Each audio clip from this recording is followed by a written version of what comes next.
All right. What's going on, everybody? Welcome back to the channel and welcome back to another live gaming news show. It is I, your host, Gifted Gamer 204, back at it again with another banger, man. Thank y'all so much for being here. on this beautiful Thursday, May the 22nd, 2025, ladies and gentlemen. Shout outs to those who are in the building already. Salute to y'all. I see my brother Tim is in the building. I see my brother Michael's in the building. Before we start the show, man, if you are new and you do like what you see here, please consider subscribing to the channel. Hit that like button, share out the stream. We also offer memberships. That link is pinned at the top of the chat. Make sure you go ahead and click that and see what we got to offer up in here. Shout out to those watching on Twitch. Salute to everybody over there on that side, man. Hope everything is good with y'all. And with that being said, what is going on, ladies and gentlemen? I almost didn't make it, but we're here, people. Better late than never, right? So we made it. So what we usually do, we usually give it a couple minutes, let everybody, I understand everybody's busy, so I let people, try to make their way in before we start off the official live show, okay? Just take this time to say what's up in the chat. Let it be known and tell me what's going on, man. Hope everybody's good out there, man. Salute to everybody out there. What's going on, man? Talk to me, man. My brother Tim is in the building. I'm still completely blown away on how good the PS5 Pro is. Oh, it's incredible. That PS5 Pro is incredible. It has to be the closest thing to PC gaming. Absolutely, bro. It is absolutely the closest thing to PC gaming. Absolutely. They've done. Mark Cerny did a phenomenal job with that console, man. Absolutely. So yeah. My brother Michael West gifted you and Lady gifted good. Yes, sir, my brother. Appreciate you, bro. We good, man. I know we haven't been on. We haven't even wrapped up Split Fiction yet, man. I'm still trying to get that going. We gotta finish that for the members. We was on a good run. Doing those member streams with her. So, but she's been a little busy. But hopefully when we get some time, we're gonna do it. And it doesn't necessarily need to be on a Friday. So anytime, like within the week, like if we have some time, we'll do it then. So we'll see. I'm trying to set it up again. But yeah, man, appreciate you, my brother. Facts. You understand what I'm saying? Facts. We got a couple topics here we're gonna speak on today. Obviously, I know y'all all seen and heard already about the rumor about the state of play or potential, showcase, whatever they're gonna do with. We're gonna speak on that and a couple other things. We're gonna see what's happening over in the land of Bungie. I think we got some something new coming out of there. We're gonna speak on that. And, a bunch of just like smaller topics that we're gonna speak on. Nothing. Let me see. Nothing too crazy. Nothing too crazy. Yeah. So we good. Shout out to everybody in the building, man. Let me see here. We're going to start the show in 5 minutes, all right? The official show. We're going to start it in 5 minutes, all right, ladies and gentlemen? Did you see the Stellar Blade trailer? Yes, I did. That trailer is absolutely phenomenal. You understand? Looks incredible. I'm going to get it for PC. I'm getting the game for PC. It's unbelievable. Man, there's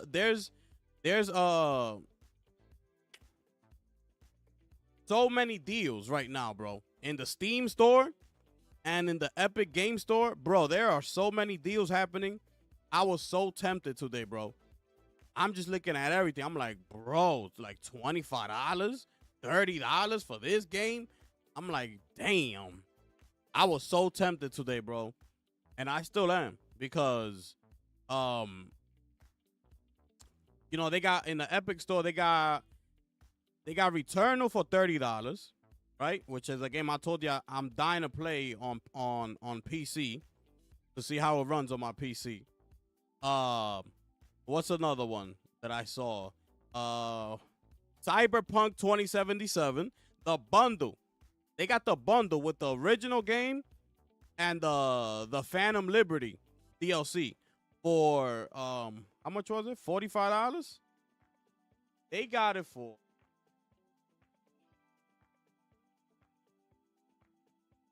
$42.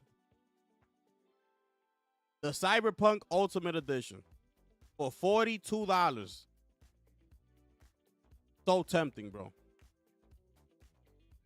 And there's a bunch of sales going on right now. Red Dead Redemption, they got it for $19.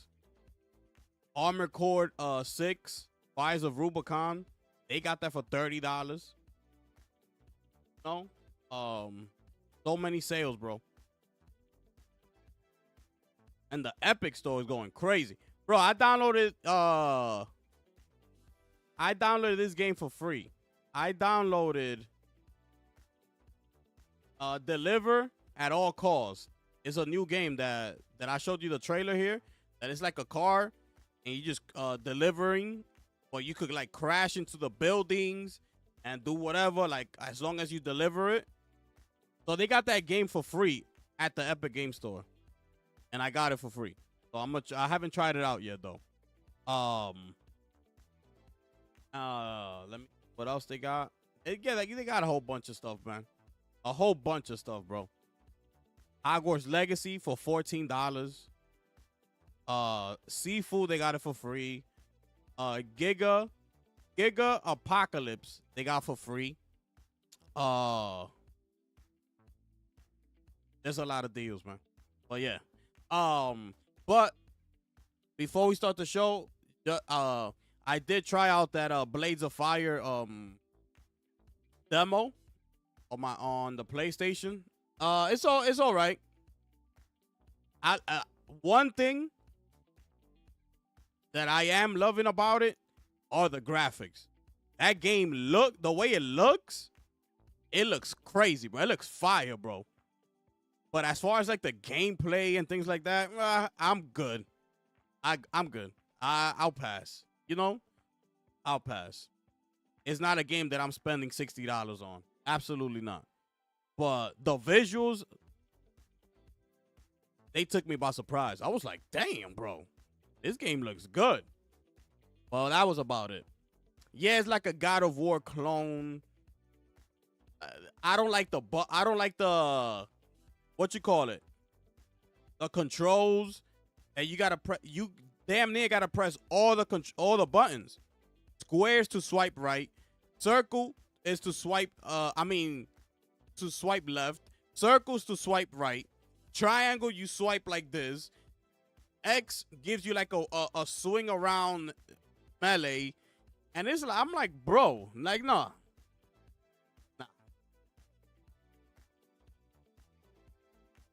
$60? I'm sorry. But yeah, we're gonna take a look at that trailer here, that Stellar Blade. I've been playing all my back catalog of games. It paid off having all the old games. Okay. That's what's up. That's what's up, my brother. Jay, I know you saw my comment. My brother, I don't know what you're saying, my brother. I don't get what it is that you're trying to say. With all your talk, I don't get what you're trying to tell me. First of all, you're trying to put words in my mouth.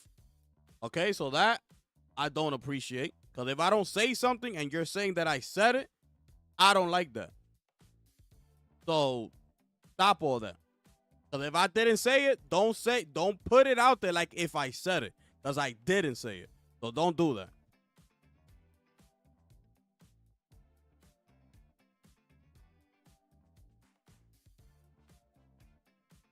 Mind's Eye has been looking more and more solid. Listen, we're gonna talk about it. You know? We're gonna talk about it, but because the word is out there that it ain't looking too good. You know? Me personally, I don't care. I'm still trying to buy the game, you know? But yeah, we're gonna start the show. Bro, where was wait. What was I getting at is that these modern gaming now, like Game Pass and PC, those type of gaming and gamers will not exist in 2025. We in 2025, my brother. What you mean? We out here.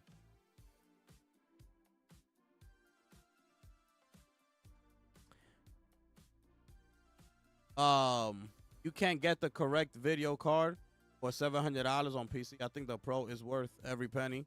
Absolutely. Absolutely, bro. All right, so we're going to start the show, man. Make sure y'all smash the like button, man. Subscribe to the channel. Share out the stream. It helps me out. We offer memberships. That link is pinned at the top of the chat, okay? Shout outs to everybody in the building. Salute to y'all, man. We're going to drop a bomb before we start it off. And we're going to go into our first topic of the show, people. And here we go, okay? So here it is. We over at WCCF Tech, okay? For this news, and it says here that the next PlayStation State of Play is reportedly planned for June, according to the latest rumor, okay? So contrary to previous rumors, Sony may not skip this year's not E3 season, as a PlayStation State of Play is reportedly scheduled for June. Speaking during today's Giant Bombs Game Mess mornings, the ever-reliable Jeff Grubb commented on the next PlayStation event, saying that, like Nate the Hate, he didn't hear anything about a May event because there is one planned for June. The event, however, will probably not be a big one. The publisher has been going back and forth between Showcase and PlayStation State of Play for a while and has probably settled on a State of Play event for next month. Interestingly enough, Jeff Grubb highlighted how abnormally difficult it was to obtain this information, so there's definitely something going on behind the scenes at Sony. And this is where he said it right here, okay? It's been a while since Sony hosted a big PlayStation showcase, so there's a solid chance that Jeff Grubb provided once again correct information.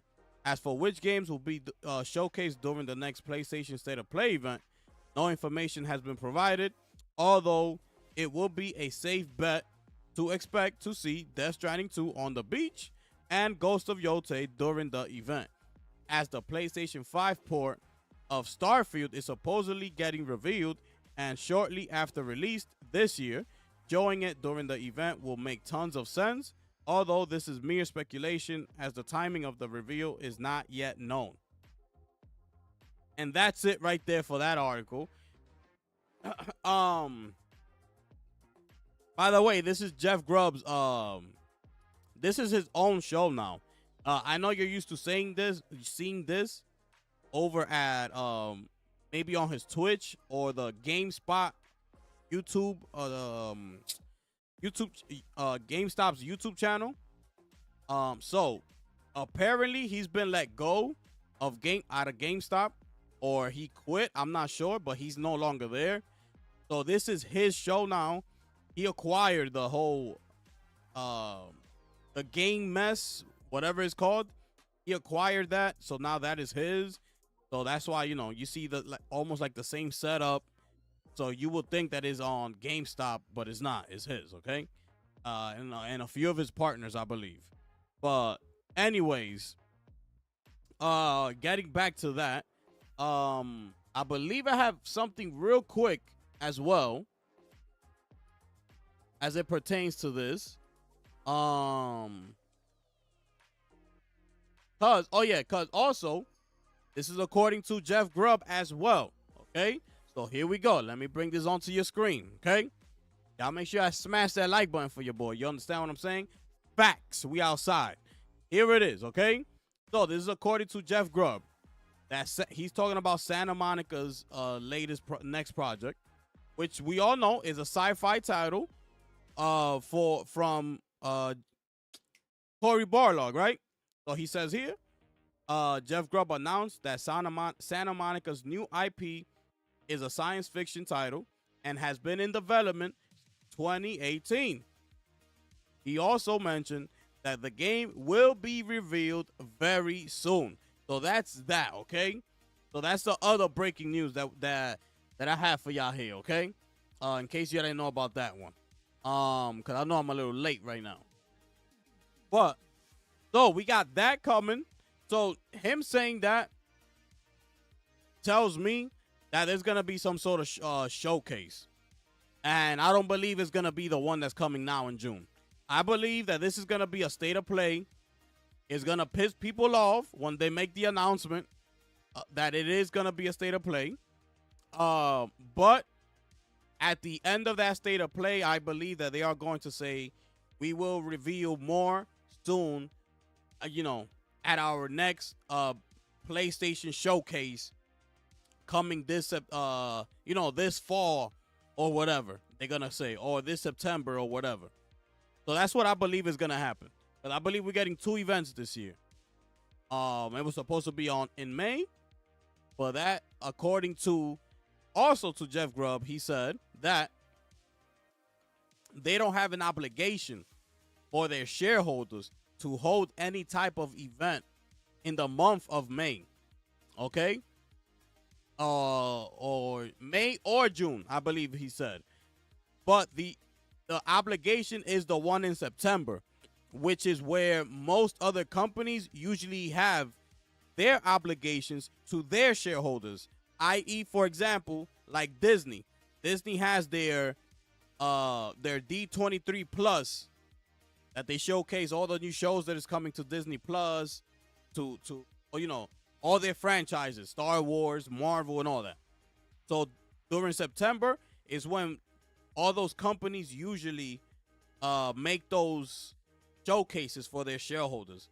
So that's the one obligation that Sony has as well. Is in September. So I'm guessing that that's what they're planning on doing. And hopefully I'm right, because we need a showcase. We absolutely need a showcase. You already know I've been preaching that for the past couple weeks already. We need a showcase. So a state of play is not gonna do it. Like if they was to come out and do 2 state of plays, like one in June and one in September, that ain't gonna cut it. We need a showcase. And with that latest rumor that I just read to you about the Santa Monica project, that's leading me to believe that we're somehow gonna get a showcase in September. Like they prepping and they getting ready for that. Like he said here, also, like they said here, I don't believe, real quick on Starfield, I don't believe Sony's gonna showcase a Starfield coming to PlayStation. I don't think it makes sense. I could be wrong, but it just wouldn't make, I don't know, it wouldn't make sense to me. Because I don't know if Sony still sees Xbox as some sort of competition. I don't know. Maybe they do, maybe they don't. If they do end up showing Starfield, that's gonna tell us a lot. That probably tells us, like, all right, Sony no longer considers them a competitor. Like, they moving on from Xbox, the direct competition. They moving on from that. If we ever was to see an Xbox title in a Sony showcase or state of play, that's what that's gonna tell me. So, and this is another thing that I'm talking about with a state of play. You see, he mentioned here Death Stranding 2 or Ghost of Yotei. Like, expect to see them. Like, if we get a state of play, this is what I keep saying, right? This is what I've been saying all along. State of play is we're only going to get a slot for like 1 or 2 first-party games. And what did I tell you? That I bet you that one of those titles is going to be Ghost of Yotei, like a more in-depth, a little gameplay trailer that showcases like a little like 5 or 8 minute straight gameplay to show us. And of course, Death Stranding 2, a little in-depth gameplay, something kind of like the same thing. So that's not gonna be enough. That's why I'm saying we need a showcase. They might save, if it's 2 state of plays, they might save Death Stranding 2 for this month's state of play in June. And then the next state of play is when they'll do the Ghost of Yotei more in-depth gameplay review. That's what's going to happen if we get 2 state of plays, as opposed to 1 state of play and 1 showcase. when in the showcase, they're going to have to show us their first party titles and let us know what's going on over there. That's what's going to happen. But yeah, that's all I got to say about this, cuz we don't have an official date. I don't want to start making predictions yet until we get an official announcement, and then we're going to start making our predictions. What are we going to expect to see and things like that, right? I don't want to get ahead of myself. Let's wait, all right?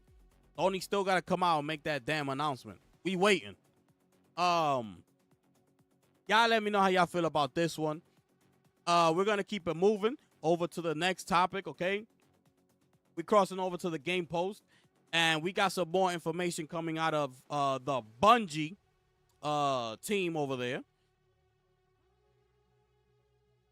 Quoting over here that human resources was working in their own interest. Bungie's HR department accused of covering up harassment issues for a multi-million-dollar exit, according to this report. My goodness. Here we go.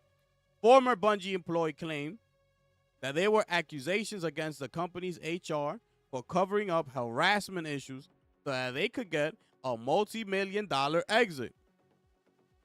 So that's that whole, what you call it? Because remember, he's suing them.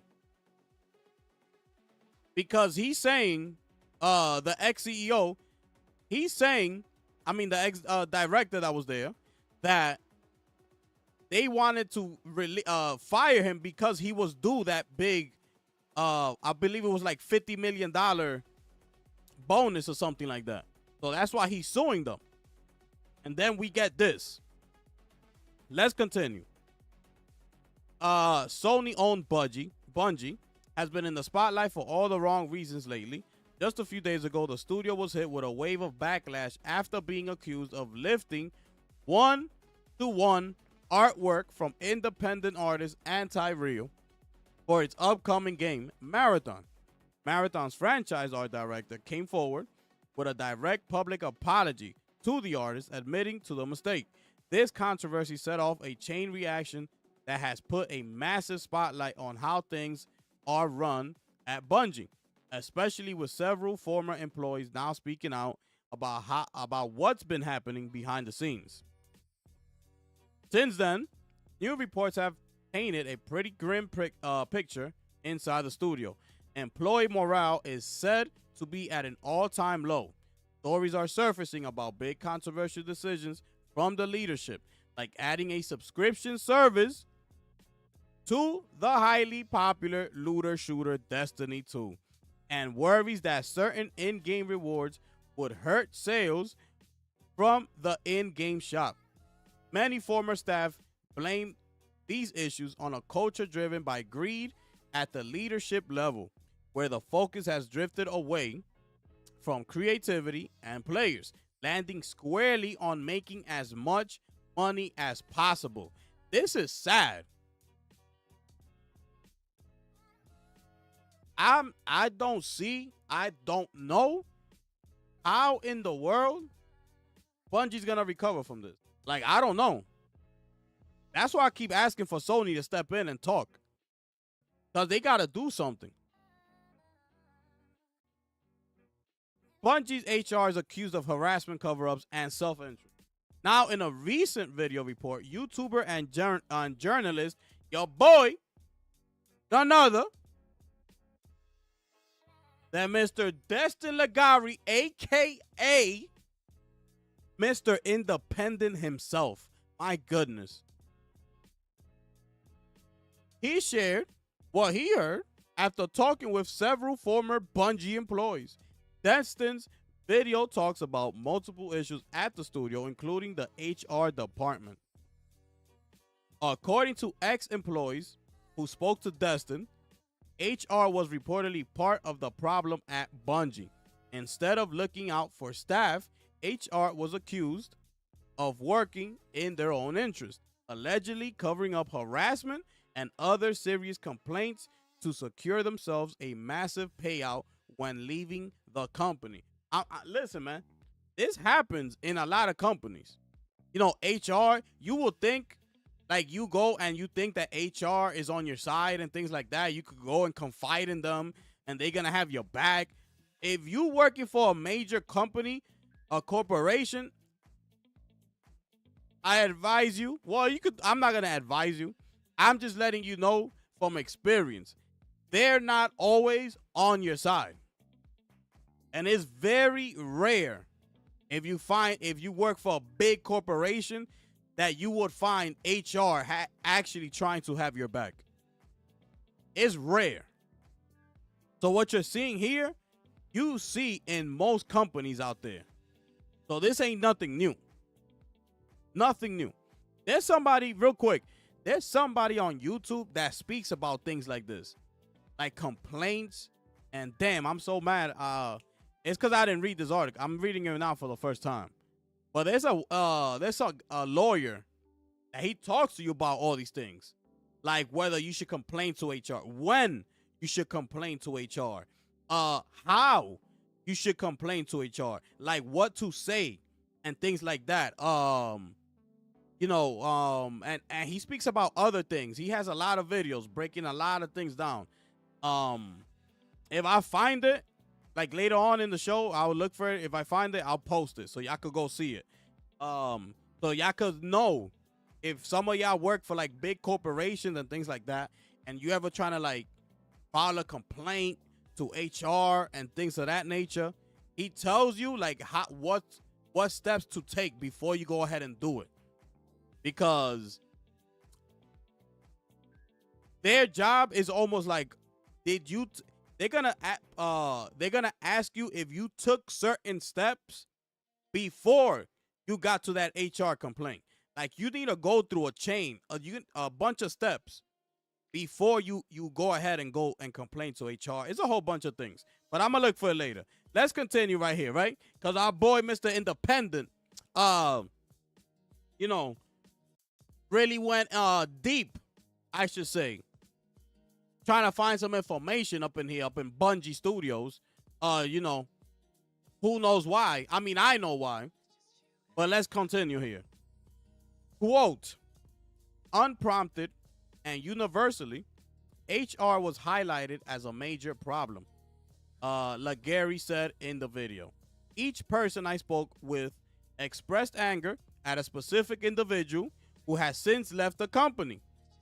Ex-employees claimed that HR was working in their own interest, and there were accusations that issues of harassment were being covered up so that HR could get a multi-million-dollar exit. One person estimated that a now departed HR employee could have left with as much as $5 million, bro. Ex-staff said HR would keep close tabs on employees, social media activity, and anyone who spoke up about company issues or even just promoted their own work at Bungie would get a warning email sometimes within 15 minutes. That means these people were being monitored, harassed.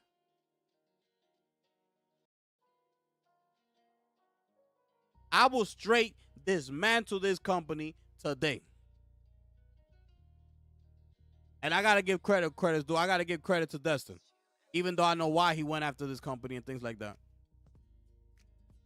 I still got to give the guy credit for doing this, for bringing this information right here. Because this information right here, straight disgusting. Straight harassment. You imagine? You trying to live your own life, and you got people in your company looking at your social media? That sometimes if you do something, 15 minutes later, they will send you an email? That's harassment. Why are you clocking me for?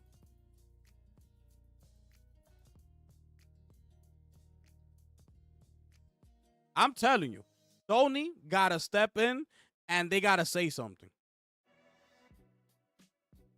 And where the petitions at for this company to be dismantled? This is another thing that I have an issue with. You understand what I'm saying? Because these people be out here claiming that this is some sort of gaming community when it's not. People don't care about nothing. That's why I stopped caring about a lot of things. I said, you know what? I don't care. Go do whatever the hell you want to do.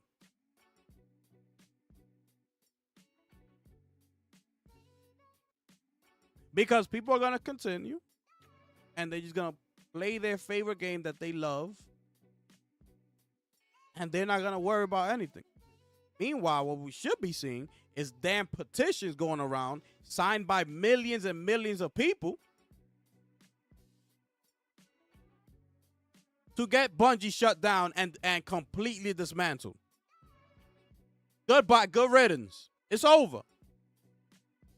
Instead, we don't see nothing. That's why I gotta give the credit to Destin for bringing this information right here. Mr. Independent. Salute to you. Quote, if you did speak out publicly about either a personal issue or you promoted your own work, you could expect an email as soon as 15 minutes later to hit your inbox, one employee said. Another that added that employees were warned against promoting themselves publicly. Bungie's problem stem from a lack of player empathy, disconnected leadership, and a corporate-first culture, one former employee said. This isn't the first time Bungie's HR practices have been questioned. Back in 2023, a former HR manager filed a lawsuit accusing the company of wrongful termination after she reported potential racial bias. Speaking of lawsuits, there's an ongoing case involving Chris Barrett. There it is. That's the one I was talking about. The former game director for Marathon, who, you know, Joe Ziegler took his spot. That's why Joe Ziegler's here, okay? He's taking Chris Barrett's spot. He was accused of inappropriate behavior toward female employees at Bungie and was fired following an internal investigation.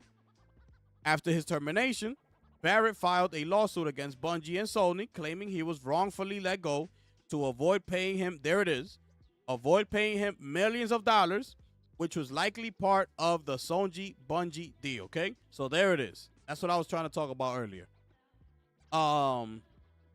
There's a lot to unpack here, and honestly, it's tough to see a studio with so much talent end up in this spot. What do you think about everything going up at Bungie? Okay, all right. So that's that. And that's what happened with Barrett. And listen, like I told ya, this happens everywhere. And I know when you work with companies like this, because when I was at my old job, you can't bash the company that you're working for, like publicly, right? And I get that. All right, I understand that. Like, you go on your Instagram and start bashing your company. Oh, like dishing out dirt. Like, oh, you don't know what happens in. See those times when you buy a product and it says guaranteed and blah blah blah. Let me tell you something. When really in reality, this is what happens, because I work there, and you can't do that. You could get terminated and whatever. I understand that. But you can't promote yourself, and if they see you, you could get things within 15 minutes. That means that you're being monitored.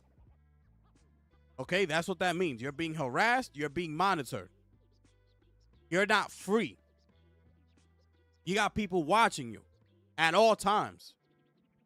And that's not right. That's not right. So something needs to happen with this company. Because look, it's just getting worse and worse by the day. Every day that goes by, it just gets worse. But nothing's gonna happen. Because let me tell you, guarantee you, okay? Guarantee that if somehow next week or whatever, Bungie comes out and does another Q&A, and they show gameplay, and let's just say that the gameplay looked straight fire. Oh, it changes your mind, this and that. What's going to happen? Everybody's going to go and buy the game. That's it. All this, everything that we've been seeing about the artwork, and let me put that in there as well. Let me put that in there. All this complaining that you've been seeing about the artwork, that, you know, oh my goodness, Bungie should have never done that, blah, blah, blah. We seen all this right now that I just read to you, and everything else that has been coming out bad about the game, right? Next week comes, let's say, and they show the game with the same art style. They didn't take it off. They come out and they say, oh, we handled that situation with the artist. You know, we gave our apologies and we settled. Comes out with the same art style. The game looks fire. Everybody starts to get interested in it. Guarantee you, everybody's going to go ahead and buy the game and ignore everything that just happened. That's what's going to happen. Guarantee you. Guarantee you. That's why I stopped caring. I don't care. Because people just like to talk. You understand? People just want to talk trash and get clicks and all that and keep it moving. That's why I stopped caring. You go look at my old videos, I was getting at everybody. I did not care. I was getting at everybody and I did not care. One bit. But once you start learning the game, once you start learning how people move, what's really going on within the community, it's like, yo, for what? Let me focus on myself. Because that's what everybody else seems to be doing. Focusing on themselves. But guess what? That's what I'm going to do. And that's it. You understand? That's it. But guarantee you that situation, if that was to happen, guarantee you everybody would just buy the game and forget what happened, what everything happened out here. It don't matter. It's just whatever. We like the game now.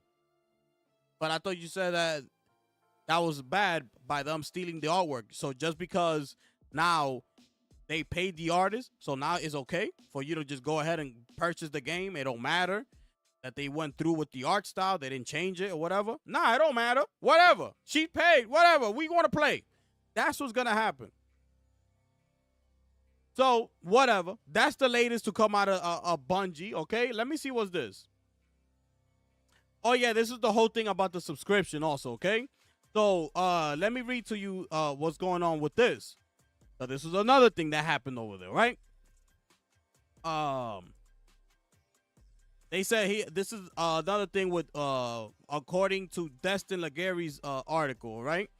Saying that Bungie's management was described as toxic and shut down creatives on a core level, with one former employee stating, if management didn't think of it, it wasn't worth doing. Okay, this is more information here, okay?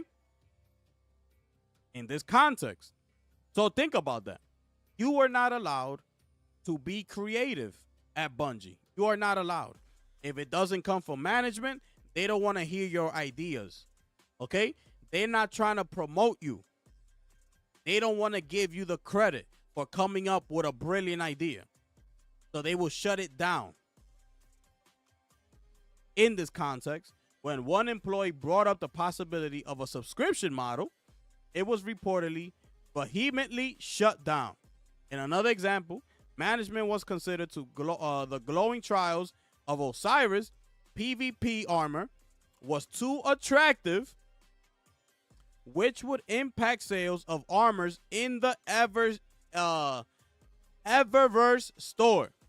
Decisions by management prioritize monetization over player experience. A former Bungie employee said. Another added, everything happening to Bungie is because of greed. My goodness, we got to drop a bomb for that one. My goodness. Finish him. Listen. Pay attention. Look, right here. Bro. Trials of Osiris PvP armor was too attractive, which would impact sales of armors in the Eververse store. Like, bro, are you kidding me, bro? You can't even go as far as making something look fire in the store.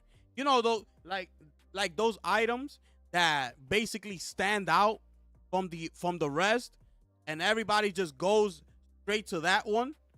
And so now that's the only item that everybody's purchasing in the store, while the rest of them look trash and nobody's buying them. That's what they're talking about. That one armor that they made was too good. They're like, yo, that's too good. We can't have that in the store. That is going to offset all the other armors that are in the store. They're not going to sell. We need all of them across the board to look somewhat similar to each other. You know, not too similar, but stay within the range so they'll all have a chance to be bought. That's what they're telling you here. Absolutely disgusting. I'm not a Destiny player. I wonder how these Destiny players feel after reading something like this. That's straight disgusting, bro. This is straight telling you that they're in it for your money. Like, it's there in your face. How could you go back and actually enjoy their game? Because I know everybody does it. Like, don't get it twisted. All these live service games do it. That's their intent. We know this. They just don't say it. This time, you're reading what's going on within this company. And mind you, everything else that's been going on within this company, with the whole stealing artwork and all that. You look at this article right here, everything that they're saying. Now you're finally seeing it, like what's happening. You're not going to feel some type of way. Y'all still going to be up in there promoting the game, promoting Bungie and all that. That's what I'm talking about. You see, that's what I'll be talking about. The answer to that is going to be yes. Everybody's still going to be enjoying Destiny 2, all up in their store, buying up them trash-ass armors, because they don't allow the developers to actually make something that looks good. Everything has to stay within range. It's straight trash.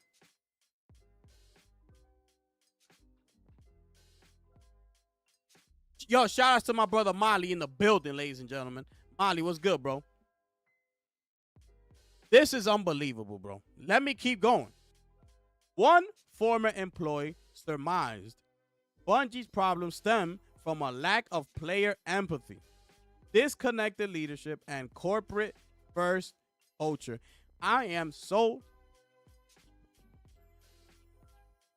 tired of these people already. This is bad, bro.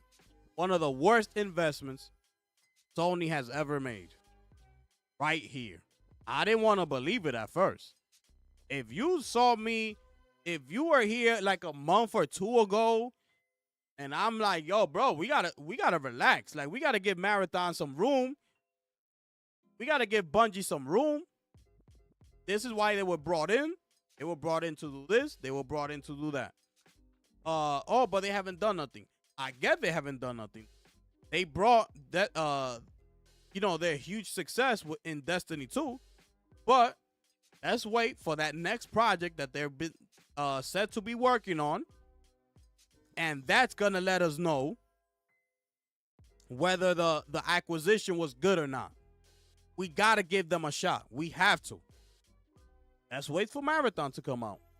Fast forward, things start coming out. The live stream happens, blah, blah, blah. We going. Everybody starts not to like it. The alpha comes out. The alpha seems boring. Nobody seems to like it. It looks ugly. It looks empty. The streamers are not having a good time. Fast forward, Arc Raiders come out. It takes over the spotlight that was supposed to be on Marathon. Arc Raiders now has it. Everybody's enjoying it. It has over 100,000 people playing it, okay, on Steam. Like, it completely took over compared to Marathon, which had like 400 live players at one point. Marathon, a Bungie title. And here comes little old Arc Raiders. Had over 100,000 people playing the game. At the same time, they were running. Fast forward, we start getting all this information. The artwork being stolen. Now this Destin Legarie article comes out. Look at where we at. Just like this. All this happened. Within a matter of a month or two, all this happened.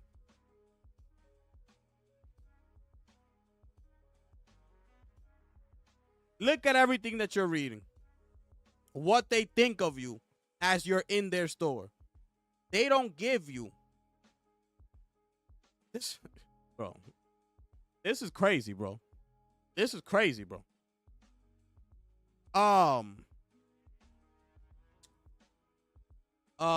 It says here Eurogamer has contacted Bungie for comment.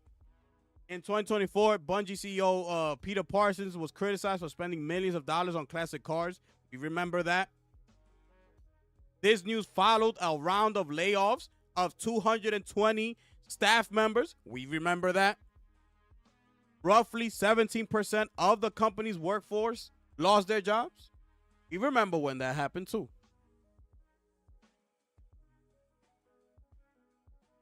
Last week, Bungie admitted to including designs in Marathon without the artist's consent. We already went through that.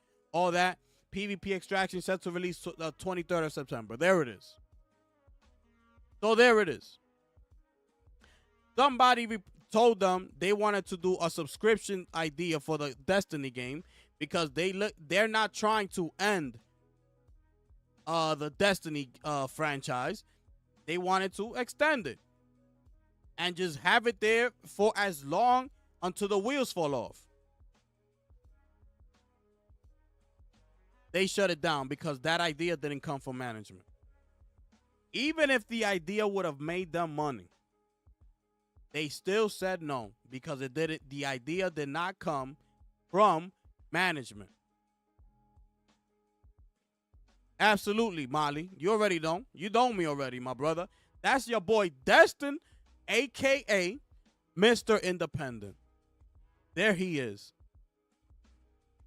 Doing a phenomenal job in this article, in this interview that he did. My goodness. Shout out to Mr. Independent, man. That guy deserves a round of applause. Unbelievable stuff that we got here today, people, coming out of Bungie. Sony, that's why I keep telling you, Sony better come out. And what's Sony going to show in the showcase? That's another question. What is Sony going to show in that showcase?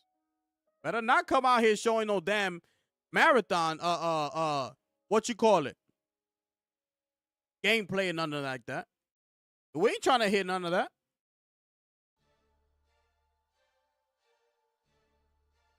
I'm wondering if Sony is ever going to come out and speak on this. I don't know how much worse things need to get over at Bungie in order for Sony to come out and talk. I don't know. Like, what's it going to take? What's it going to take, bro? This is crazy. That's a classic. Facts, my brother. Yo, I went so hard on Destin, bro. It's not even funny, bro. Yo, I used to go hard on this guy, bro. Yo, I used to destroy Destin, bro. Damn. Oh, man. Good times, man. But yeah, that's all I got to say about this, man. That's all I got to say about this. Y'all let me know how y'all feel about this. We're going to keep it moving, okay? To the next topic here. Okay, I wanted to read you this because this is Christopher Dring, right? He starts talking about the consoles and like the hardware. The sales are down, okay? Sales are down. Things aren't, looking good, okay? So, the pretty lengthy one, okay? I might leave that for a little bit later. Let me just read you a couple more rapid fire ones, okay? Shout out to Insider Gaming. Elden Ring Night Reign has officially revealed the game size. And where we at? So, here it is. On the PS5, you will need 21 gigs of available space. On the PS4, you're gonna need 21. Basically the same thing. Okay, so basically you're gonna. Oh, it's right here.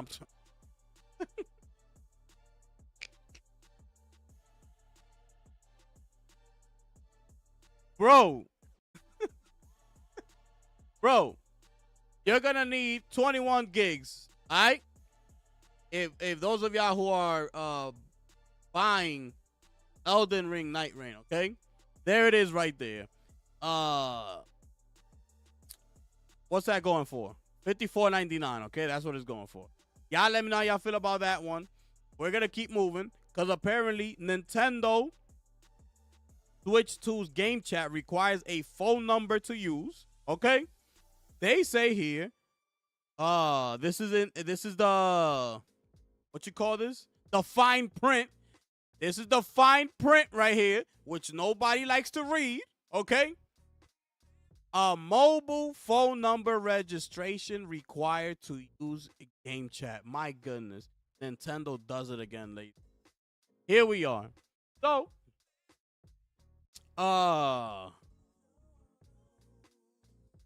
Nintendo doesn't go into detail about, we up here, about why the phone number is required for game chat on Switch 2. But the reason seems fairly clear. The company always takes the protection of its players seriously, especially younger ones. If someone uses game chat in a nefarious way, it's a bit easier for Nintendo to block them and prevent them from returning, okay? Nintendo previously spoke about safety for minors with game chat. For one thing, minors can only chat with friends that their parents have approved. Additionally, even for adults, they won't randomly find themselves talking with a stranger. A report feature is also included, okay? So that's it about that. That's it for that one. So that's why they're doing it, okay? Just if you was wondering. We're going to continue on the next topic of the show. Going to cross over to GameSpot. And here it is. The Witcher 4 is, they're saying that it's not woke, okay? For starring Ciri, Geralt, voice actor says, okay? So this is the man Geralt talking, okay? Saying that The Witcher 4 starring Ciri does not make the game woke, according to Geralt voice actor Doug Cockle. He said in an interview, with fall damage, that is just stupid for anyone to think this. He said Witcher fans who think this way might want to read the damn books, referring to author Andrzej Sapkowski. His work as serves as the inspiration for a game series. It's not woke, Cockle said, as reported by IGN. There's nothing woke about it. Ciri is a cool character from The Witcher. They're going to focus on that character, and that's awesome. We're not exactly sure how Cockle might define woke. It's a term often thrown around without any specific meaning after all. After a trilogy of games starred Geralt, Cockle said, we've seen the end of Geralt's journey, adding that he celebrates Ciri and the fact that she's the protagonist of The Witcher 4. If you read the books, then you understand why CD Projekt Red went down this avenue, Cockle said about choosing Ciri as the protagonist. There's a whole rich world of stuff to explore with Ciri that they didn't want to do when they put her into The Witcher 3, because the story was about Geralt, but she hints at it. If you think it's woke, read the damn books. They're good, first of all, and secondly, won't think it's so woke anymore. The Witcher 4 kicks off a new trilogy of Witcher games that will span The Witcher 4 through 6. All of those games will be released within the 6-year window after The Witcher 4 releases. That's interesting. Okay. Geralt will appear in The Witcher 4, but only in a smaller supporting role. Game director Sebastian Kalimba told PC Gamer that it was a natural choice for The Witcher 4 to tell its story from Ciri's perspective, building off the narrative in The Witcher 3 Wild Hunt. That's also on sale right now, by the way. On Steam, I believe it is. Like $8, I think. There's plenty of room for her and for us. Also, to build on top of her. There's so much room for exploration, and because she's such a nuanced character, the beginning of her journey gives us freedom, and so many opportunities to be able to dig in and use that for good. He said. All right. So that's it right there. That's what he had to say about that. Again, this is an Unreal Engine 5 game, so be ready for that. Okay. I keep telling y'all about these Unreal Engine 5 games. Okay, and fast forward. They just keep on coming. Unreal Engine 5. And by the way, the next game from Jason Blundell, which PlayStation signed them to Outlaws, I forgot the name of his new studio, Outlaws Games or something like that. The next game that he's working on is on Unreal Engine 5, by the way. So, that's it for this article right here. We're going to keep it moving to the next topic over here. Let's skip these. We're gonna go here because this is the newest rumor or news, I should say, that came out. Okay, so it's right here. According to this report, 2K is preparing an announcement for a BioShock franchise. Okay, let's see here. According to the information we obtained, 2K is preparing to announce an announcement related to the BioShock franchise. While we don't know exactly when it will happen, some of the information suggests it will occur fairly soon, more likely before the end of the summer. At this point, we don't know what the announcement will be about. It could be reveal initial details about one of the projects announced several years ago, such as BioShock 4 or the upcoming Netflix movie. I believe that's what it's going to be. Some of the information we've come across also seem to suggest another possibility, a remake or a proper remaster of the original BioShock, okay? So that's it right there. I'm not going to get into all this right here. But yeah, I do believe that it has something to do with the movie for some reason. But I could be wrong. I could be wrong. I know a lot of people would like to see, a BioShock 4 be announced and things like that. So hopefully that's what it is. We're always gonna take a newer game over a movie or a series or a remaster, right? So let's see. Let's hope it's something new, something fresh, and we'll keep an eye on this one. All right. That's just the latest news right there out of this BioShock. Okay, we're gonna keep moving. We're crossing over to PC Gamers because we got our boy up in here, none other than Mr. Neil Druckmann. He got some other things to say. Talking about just stick to your guns. There's stuff happening with media right now that you just have to ignore, he says. Okay? This is the full interview right here, okay?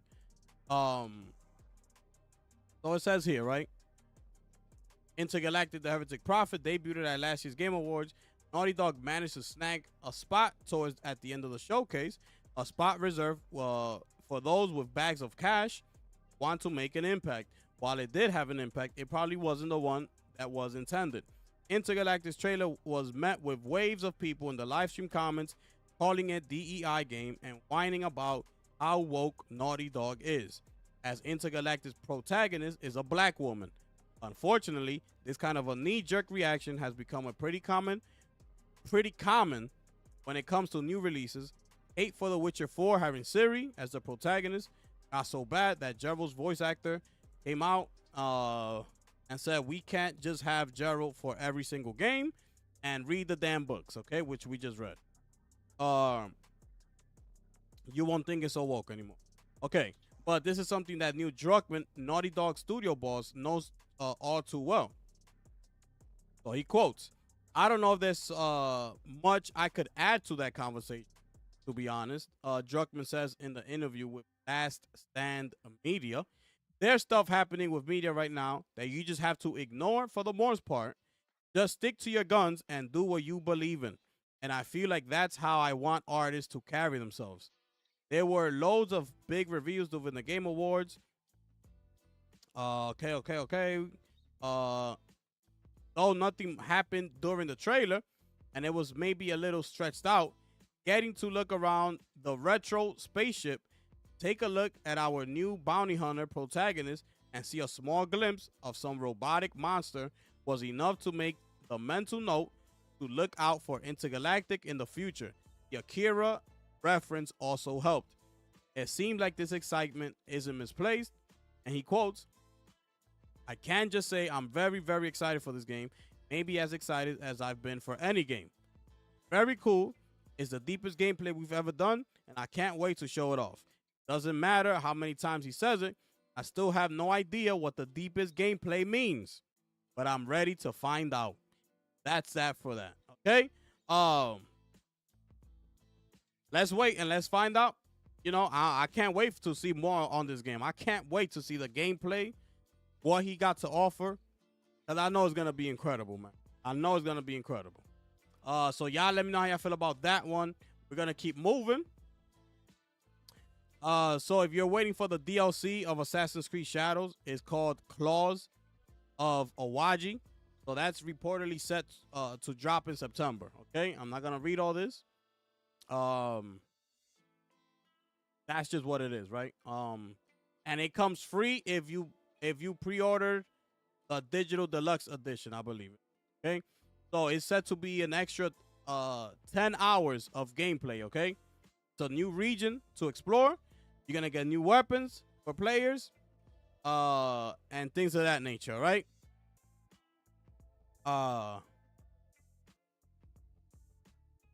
Wait. What I have some. Oh, so they're also claiming here, okay, that sometime next year we should be getting some sort of co-op mode in Shadows. That one could play as Nawe and the other one could play as Yasuke. So that's supposed, if it does come, it's supposed to be coming sometime next year, okay? They quoted here, while they're obviously central characters, there's a deeper narrative tied into the co-op that will expand the experience beyond just the two of them. There it is, okay? There it is. That sounds good. So let's keep an eye on that. As far as the DLC, that's set to drop in September, okay? We're going to keep it moving over to the next topic here. Remember I told you that there was some sort of crossover happening with Monster Hunter and Street Fighter with that Paul that I showed y'all with that Twitter post. So here it is, bro. Let me show you this. Shout outs to the one and only Akuma over there on Street Fighter. You understand? Akuma. You understand? One of the GOATs out here. Let me show you this trailer real quick.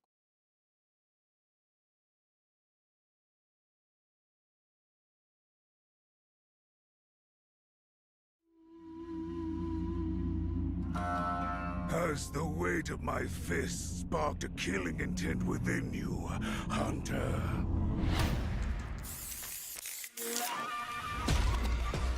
Now to seek death and face it down! That's fire. Yo, that's fire.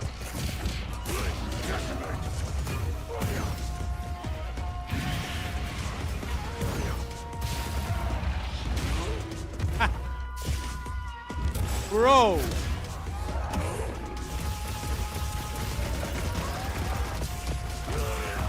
Yo, that's fire, bro.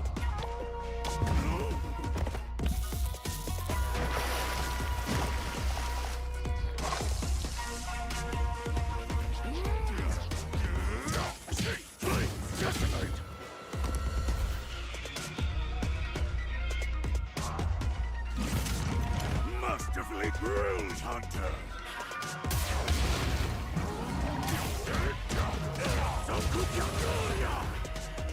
I'll show you, Harris. K.O. Wow. Wins. Wow. Yes, this is the battle I hunger for.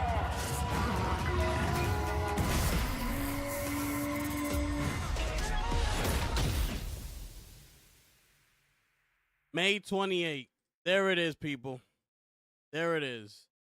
They show something else? Got 1,000 dead. next? Mesots. Wow. Here comes a new challenger. What? Yeah, hey there, do this. Never feel Okay. People be wilding. So there it is. Street Fighter 6 special collaboration. So it brings all these characters. That's crazy, bro. That Akuma is straight fire. Well, that's the grand reveal right there. Nah, I haven't seen it, Michael. I haven't seen Akira, bro.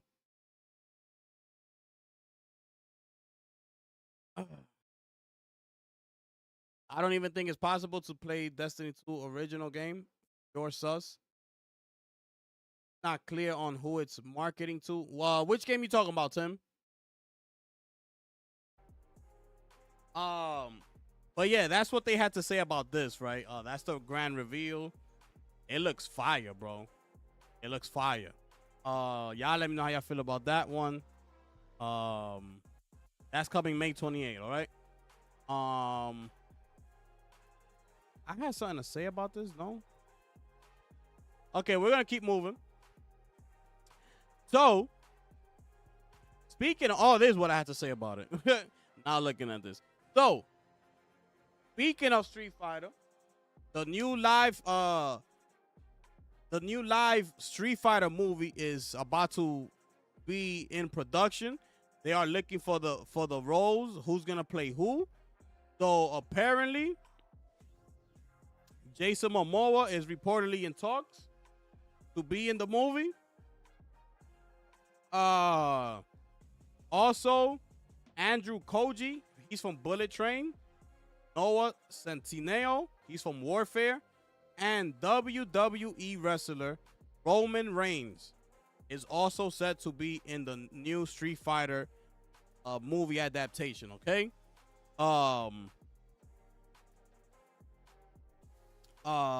But okay, I got breaking news on that, okay? On this news right here, according to these people here, Jason Momoa is in talks to play Blanca, all right? So that's who Jason Momoa will potentially play if he gets the role. That's who he's going for. He's going for Blanca. And our boy Roman Reigns is going to play Akuma. That's who he's going for, right? The rest of them, I'm not sure who they're going to play. But Roman Reigns, Akuma, Jason Momoa, Blanca, right? That's who they're going for. So we're going to wait and see if they actually get the role. But y'all let me know how y'all feel about that one, okay? The space one, Intergalactic, it's Naughty Dog, bro. It's marketed to everybody. It's Naughty Dog. You know what I'm saying? At the end of the day, it's a Naughty Dog game. So, you know, they marketing it to everybody. Everybody loves Naughty Dog. So it's like, this is just, you know, their newest game.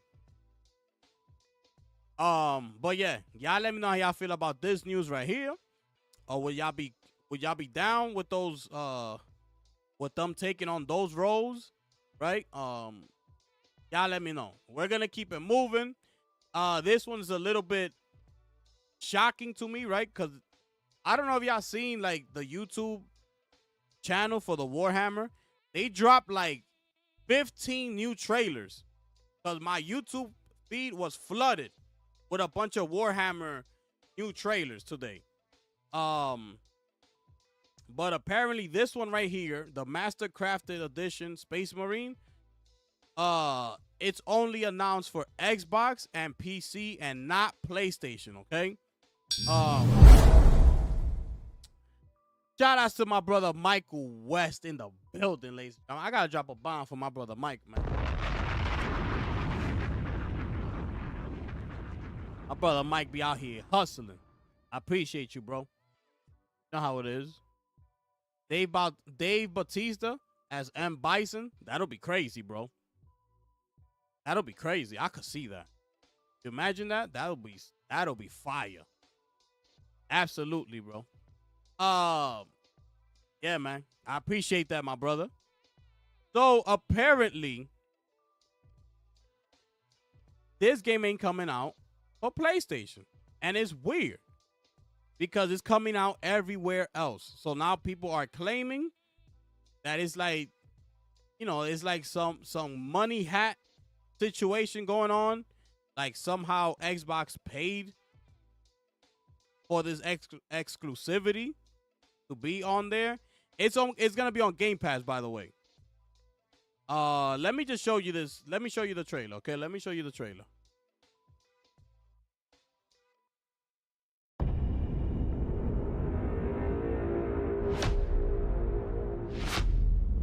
You have this on PS5?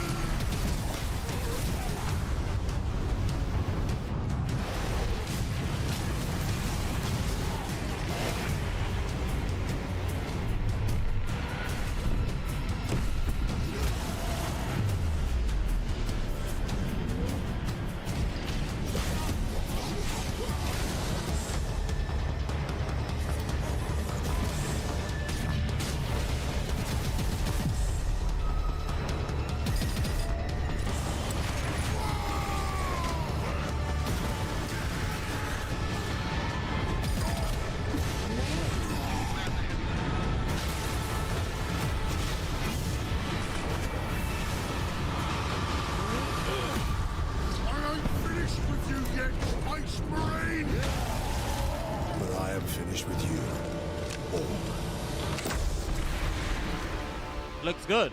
But yeah, you see right here. You see down there. You don't see no PlayStation. That's what people saying. So now, if people are asking like, did Microsoft somehow pay? Yeah, this is the first one. Did they somehow pay for this game not to be on PlayStation? And that's why I'm so confused. I'm like, why is this not on PlayStation? And why would Microsoft even do something like that? It don't even make sense, bro. Like, your first party titles are on PlayStation. Why would you pay for this game not to be on PlayStation? It's confusing to me, bro. I'm confused. So, but yeah, it's going to be on Game Pass for those of y'all who are on Game Pass, okay? And this is coming out June 10th, okay? See here? Improvements, real quick. Remaster the audio. Everything that they read to you, right? Improved character models, 4K, higher fidelity, improved textures. They got a whole bunch of stuff. New content, included content, all right? Content.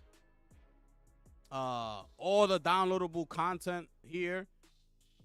The DLCs, I'm assuming that this is all DLC. Online. So you're getting a lot, right? You're getting practically everything. Y'all let me know how y'all feel about that one. We're going to keep moving. We're crossing over to Eurogamer. Because it says here that Embracer is planning to release 76 different games in the next year, despite previous layoffs and studio closures. Okay? This is crazy work right here. Upcoming releases for Embracer Studios, in case you didn't know, are Metal Eden, okay, Gothic 1 Remake, Reanimal Fellowship, Recreation, the next SpongeBob SquarePants game, Norse, Oath of Blood, and Deep Rock Galactic Rogue Core. Embracer has a number of games that it is yet to announce, okay? Killing Floor 3 is another one. And Amy Hennig's Marvel 1943, Rise of Hydra. Okay? So, there's a bunch of games. What it says right here, they're basically looking to release 76 games in the coming year. That's what they're saying. I don't know how they're doing that. I don't know what's going on over there. Well, that's what they're saying, okay? And I just named you a couple of them that are set to release, right? So that's it for that one. I can't wait for that Marvel 1943. Amy Hennig is writing it too. It's going to be crazy. Y'all let me know how y'all feel about that one. Maybe it's a different game for the Warhammer 40K. I don't think so, bro. It's this one right here.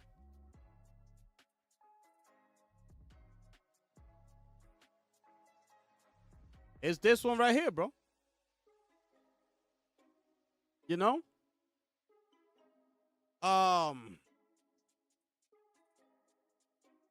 Y'all let me know how y'all feel about this Embracer one right here.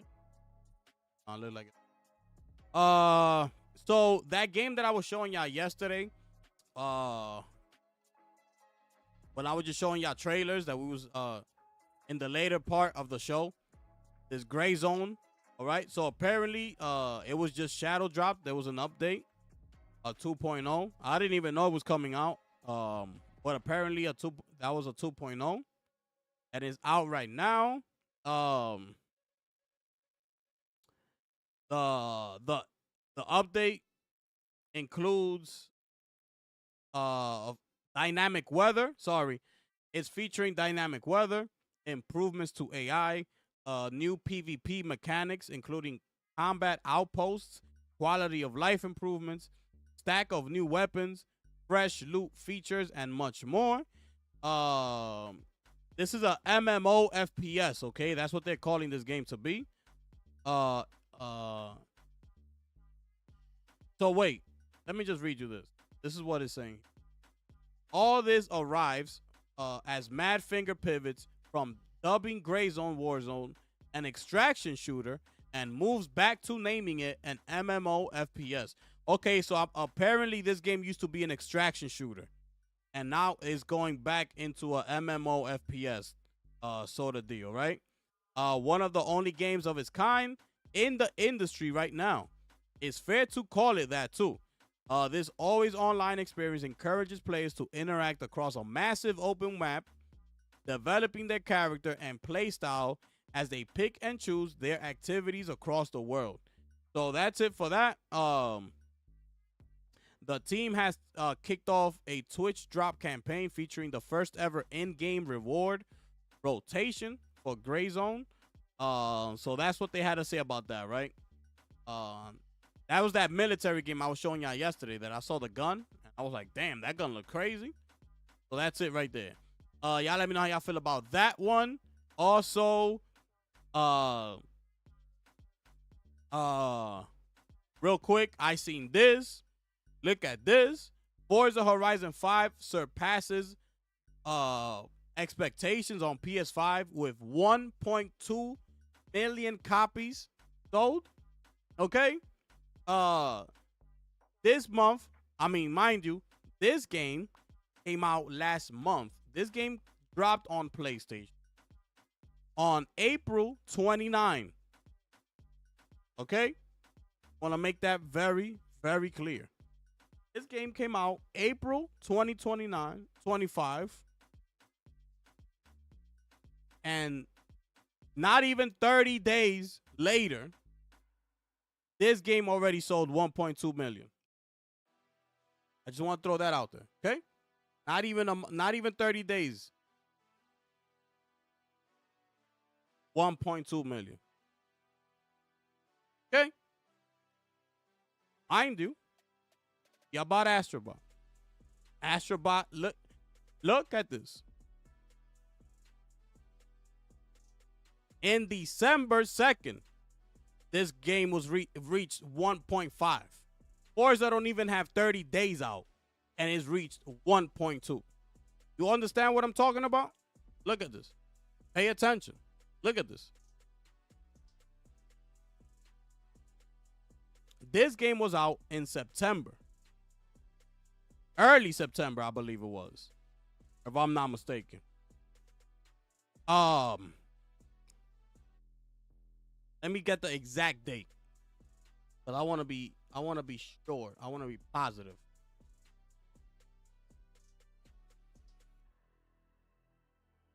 September 6th. September 6th was when this game came out. So early September. Okay? So damn near 3 months to hit 1.5. 3. Forza hit it in less than 30 days on PlayStation. I'm just trying to let you know. See what I'm saying? Painting a picture here. Y'all let me know how y'all feel about that one. Okay, so I'm going to get to a couple. Damn. Hold up.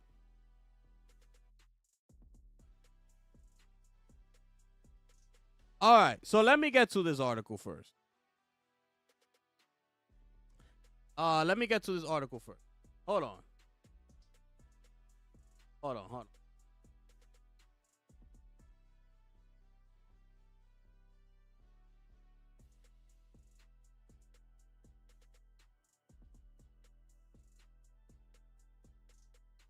Okay, let me get to this article first, because I have a couple. There's a couple articles. They're pretty lengthy, right? But I want to. I want to get through them. Okay.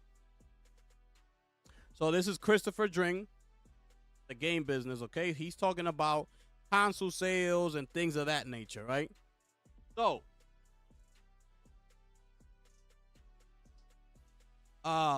here it is. Growth always comes from hits. Okay. So it begins here. Just make more hits, people. That's the answer. The solution to all of our woes. During Take-Two's financials, I am often privileged to get a few minutes with CEO Strauss Zelnick to discuss the results. And he got a lot of people to talk to. So the time is always short, and he helpfully keeps his answers succinct. So succinct. Not sure what that word is. Sometimes they're too succinct, and I have to follow up. But often I find there's clarity in his laconic responses.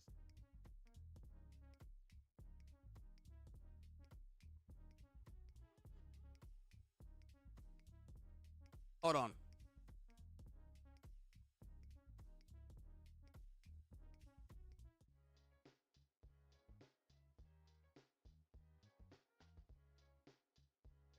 All right.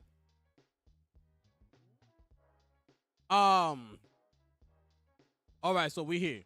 All right, so last week I had a chance to speak with Zelnick, and I asked him where he felt industry growth was going to come from. We've been talking on this topic a lot since we launched the game business. Is it streaming, subscription, AAA games on mobile, IP development through film and TV, Nintendo Switch 2, UGC platforms like Roblox? Zelnick's response, like the G that he is, you understand? Like the G that he is, says hits. That's where the money's coming from. Hits. Growth always comes from hits. That's our job. Make the best hits, make the biggest hits, serve consumers. My goodness.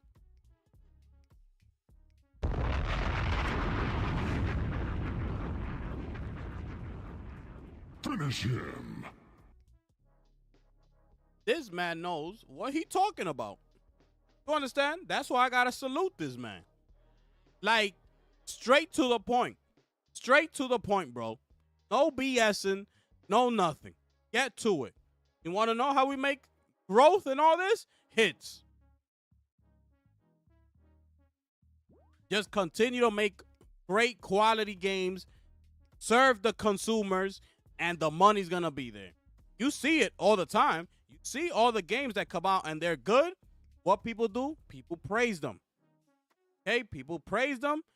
The word of mouth spreads, and people latch onto them, and you know, they end up selling good. That's the best way to make money. Make the game good.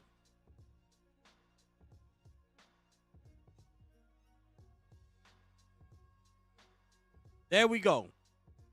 Just make some hits, folks. I don't know what we were all worrying about. It's all to be dismissive of a comment like that, except he's right. We spend a lot of time obsessing over business strategy, platform distribution models, and monetization options, but all of that amounts to nothing if you don't have any hits. And note, we're talking about hits here, not just good games. There are plenty of good games that don't become hits. Okay? Equally, a big hit can overcome a lot of obstacles. There's a lot of criticism leveled online at Nintendo Switch 2 around its pricing, apparent lack of innovation, and overall messaging. But if Mario Kart World is a winner, and history suggests it will be, none of that is going to matter. You can probably tell I am in reflective mood this week. And that's partly because in this week's episode of the Gaming Business Show, myself and investor relations guru, Jean-Benoit Roquette, delved into the annual financial results of various game companies. You can hear that above. I've also been looking at the performance of the market this year. It is down. Okay? This when he starts getting into it. Okay? We're down here. It is down. Console hardware sales are down heavily. Game sales are also down. In some markets, we're seeing a drop of 10% or more in terms of software sales, digital and physical. The number of people playing games are down too. You understand? Okay? I'm just trying to paint the picture for you. This is why I wanted to bring you this article, so you could have understanding of what is going on out there. Okay? Y'all rocking with the gifted one here. I keep telling y'all. I bring it all to you.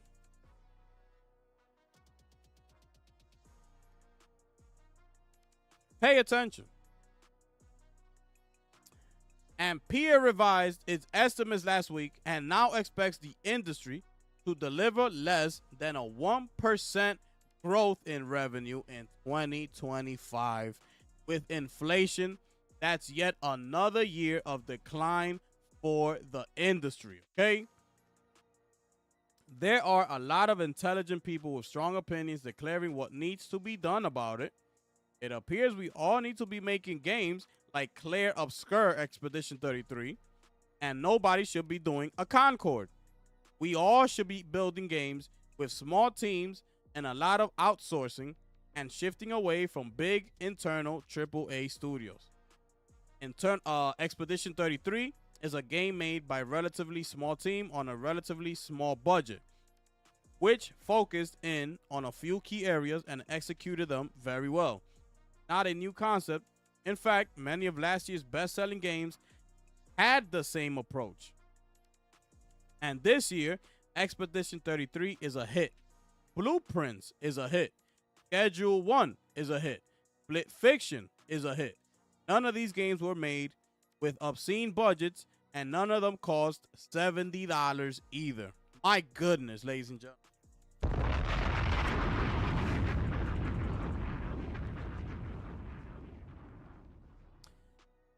Jason Schreier wrote a compelling piece on Bloomberg about the incoming arrival of $80 games. He highlighted that challenges they will face in the current economic landscape and says that gamers are simply have too many options, pointing to the above list of games to feel the need to spend so much on a AAA release.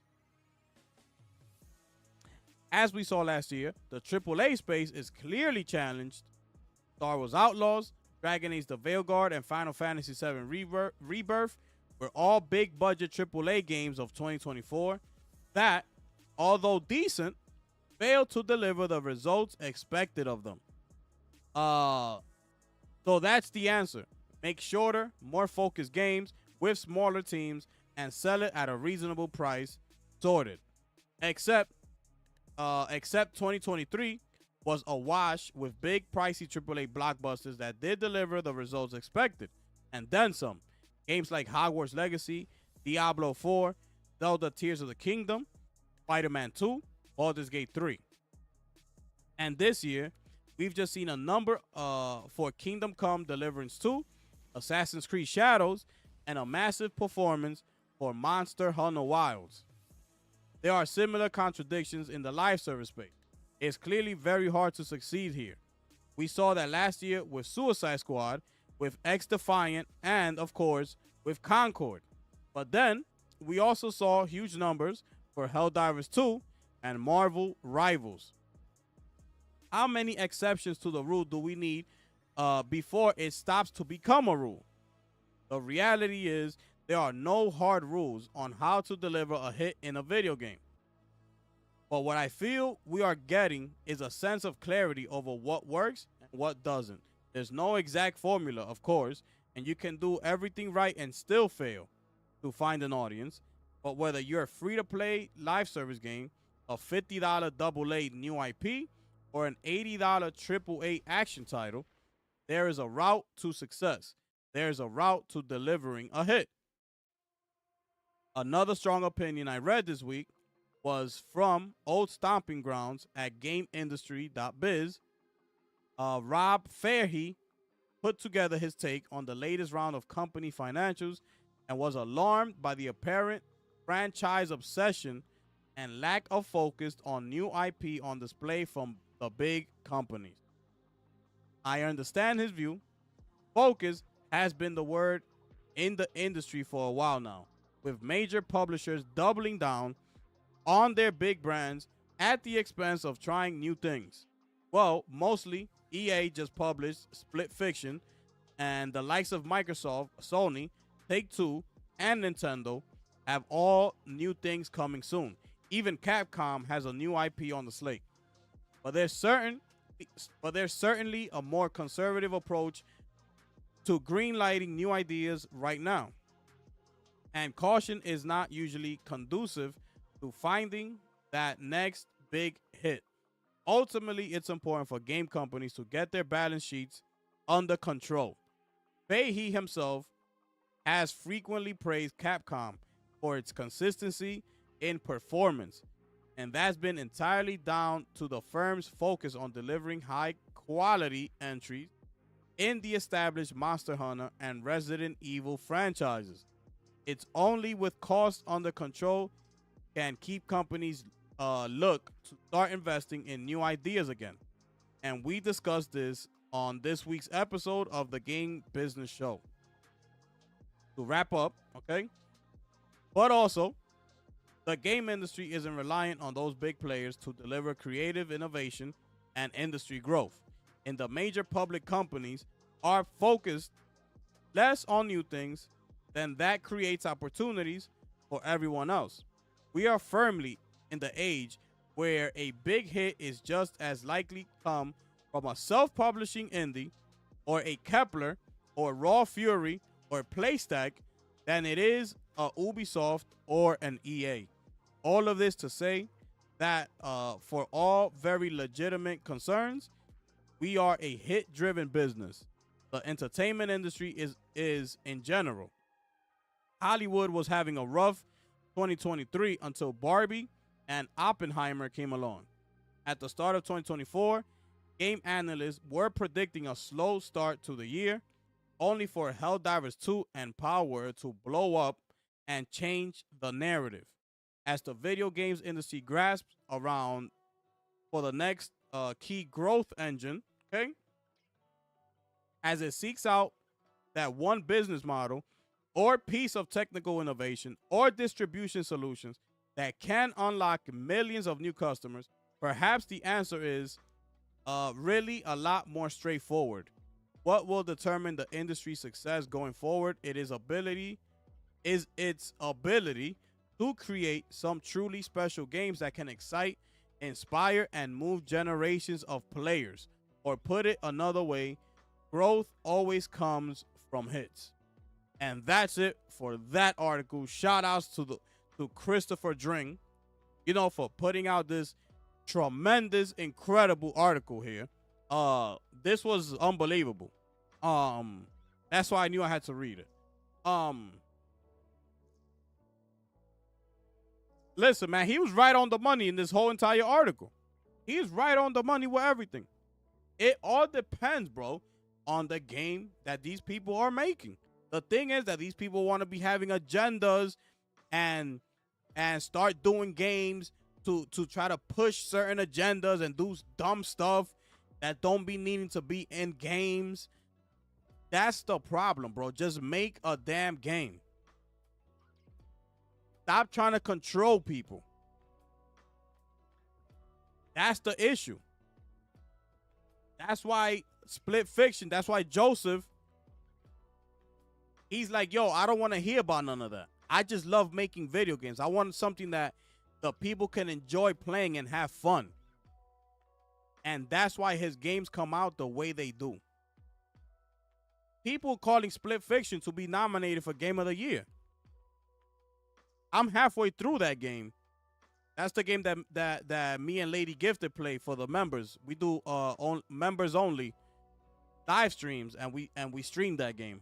We got to get back to it. We're halfway. So far, the game is phenomenal, bro. It's incredible. And once these companies start realizing that, that's the issue. These companies, they started focusing too much on the money, how to make the most money. And once you start doing that, all your creativity is going to be thrown out the window. Because now all you're looking at is what's making money right now. Fortnite. Let's try to do a Fortnite. Whoa, what we got over here? Like, it's not going to work. Sony. Okay? Sony. It ain't going to work. Come up with your own ideas. And it's going to work. Y'all have talented people over there. Come up with your own ideas, and it will work. It will stick. But you got to think outside of that box. Which you did, was not you, Arrowhead, with Helldivers 2, and look at what it did. The perfect example. It don't get any better than that. You got to be creative. Make a game that is fun. That's why Helldivers was a smash, because it was fun. Co-op, 4 players, PvE. Is you against them, going nuts, dropping nukes from the sky, you know, flamethrowers. Like, it was crazy, bro.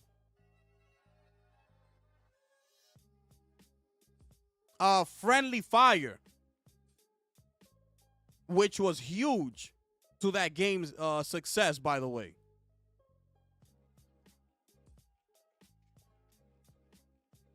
You gotta be creative, bro. You gotta start thinking of other ways to that's why I was saying the other day, bro, that you could do the live service. You just gotta try to come at it from a different angle. You trying to come at it from an angle where everybody's already there. And that's why they keep failing. Like, oh, we're gonna make our own Money Heist game, our own, but it's already a game that's out there. But we just making our own version of it. Like, what sense does that make? We're gonna make our own extraction shooter. SkillUp is asking the director from Marathon. I can't remember his name right now. I don't know how I'm forgetting his name right now. Asking him, oh, but you doing an extraction shooter. How is yours different from the others? He's like, Ziegler. He's asking Ziegler, yo, what makes yours different from everybody else? He's like, oh, well, it's an extraction shooter, right? Yeah, it's an extraction shooter. But you know, we want to try to figure out what. It's an extraction shooter. The bottom line of the game is gonna be the same as the other extraction shooters. You're not doing anything different. So he's absolutely right. He talks about Capcom. Capcom putting out games that right from the jump, it comes out good. Nobody complains about the port. And that's why Capcom has been so consistent, and it's highly praised, because it seems like Capcom seems to be like one of the very, very few studios who seem to know what to be doing, who seem to know what to do with their franchises. How to just straight up put out consistent hits. And everybody else is like, oh, it's a hit or miss. With the latest one being Mind's Eye. An established game director in Leslie Benzies. Established. Very well known. Okay? Very well respected. And they're coming out here talking about how broken Mind's Eye is. People saying that they don't recommend people to buy it. People are canceling their pre-orders because of these reviews that have been coming out as of today. Why go through all that? Why? If you know you're not ready, we haven't seen anything. We've been up in here asking to see footage of this game, and we haven't gotten anything. And granted, I'm trying to defend, but I keep saying, you know, maybe they don't want to spend money on marketing because it's a new studio. They probably don't have that type of budget, and they rather spend that money on the actual game than actually trying to market it. So let's give him the benefit of the doubt. It's Leslie Benzies. He's known. He know what he's doing. Let's see what he does. Reviews are coming out. The game is broken. It's bad. I'm gonna read to you some of the reviews that what they were saying about it.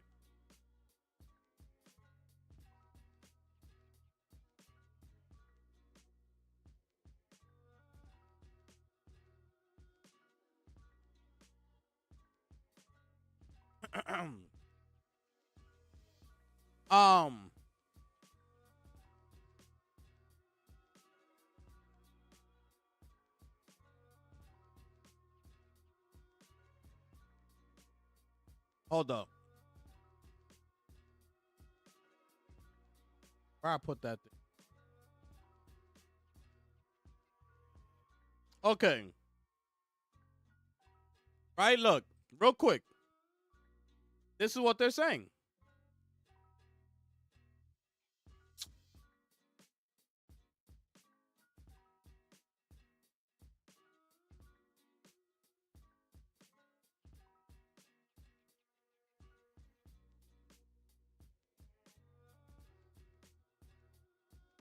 Okay. So this is what they're saying about this game, okay? A quick rundown. It's reportedly a broken mess filled with bugs. 15-hour long story. The driving feels stiff. Cutscenes look great and are well animated. Enemy encounters lack depth, and enemies just run at the player. Like, that's all the enemies do. Combat generally feels fine, very GTA-like. Arcadia is the content creation mode that you can get into by stepping into a portal only available for PC at launch. Arcadia can be used to build encounters around the map. Developers seem to hint that the main city, Red Rock City, doesn't have much content and will be focused post-launch. Previews think the game should be delayed. So they say here, Mind's Eye has seemed like a massive red flag for a while. But now, this seals the deal. It's unbelievable to me that this game is launching in just 3 weeks on June 10th. I'd say avoid pre-ordering this and wait for reviews at least before considering picking it up. That's what they're saying about the game. This is a well-known, established developer, Leslie Benz. Okay?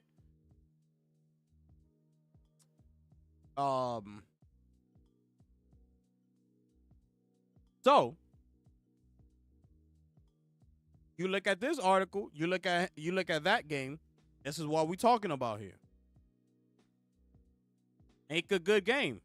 You can't, and mind you, we can't really blame it on budget because, like they say here, a game like Expedition 33 must have had a smaller budget than Mind's Eye. And look at the game that they created. The masterpiece they created. So I'm telling you, it all depends on the developers, on the people making the game. It's like, bro, what are you doing, bro? Just make a good game. That's it. That should be your main concern. The rest will take care of itself. All these smaller games are proving that. Like they mentioned here. Split Fiction. You know, Expedition 33. Astrobot.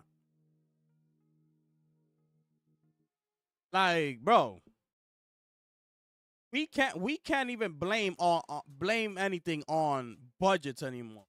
Because these developers are showing you that you could get it done. If you want to get it done, you could make it happen. So that's it for this article. This article, you know, huge shout outs to Christopher Dring. He did an amazing job with this article. Right? Incredible. They just need to put out gameplay looking spooky close to release. Listen, man. Oh, there's some gameplay like 4 minutes, but just driving, not like shooting and things like that. I'll pull that up later, a little bit later on, when we in the later part of the show. Okay, we almost there. The video I watched today was misleading. It looked a lot more stable and detailed. Okay. Which video was that?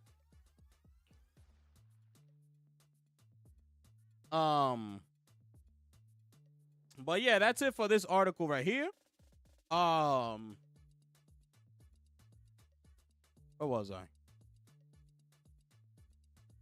Let me see how long this article is with Yoshi. Okay, this is the one with Yoshi, okay? Let me read this.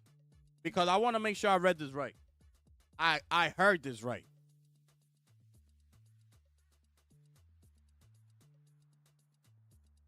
No, I'm saying, which video did you see of Mind's Eye that you saying that it looked more stable and detailed and things like that?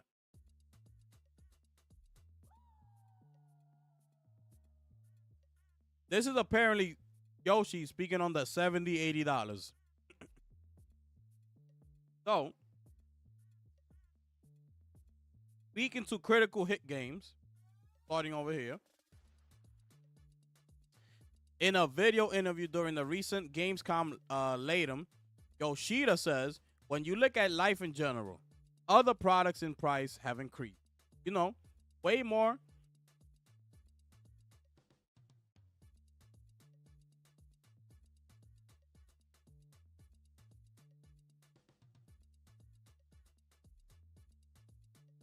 Okay, sorry about that. Way more than the game price. So I think it was almost too late for video game companies to start looking at the pricing structure, which was what Sean Layden was alluding to in the interview that I brought to you a couple months ago. That's the same thing that Sean Layden was talking about, bro.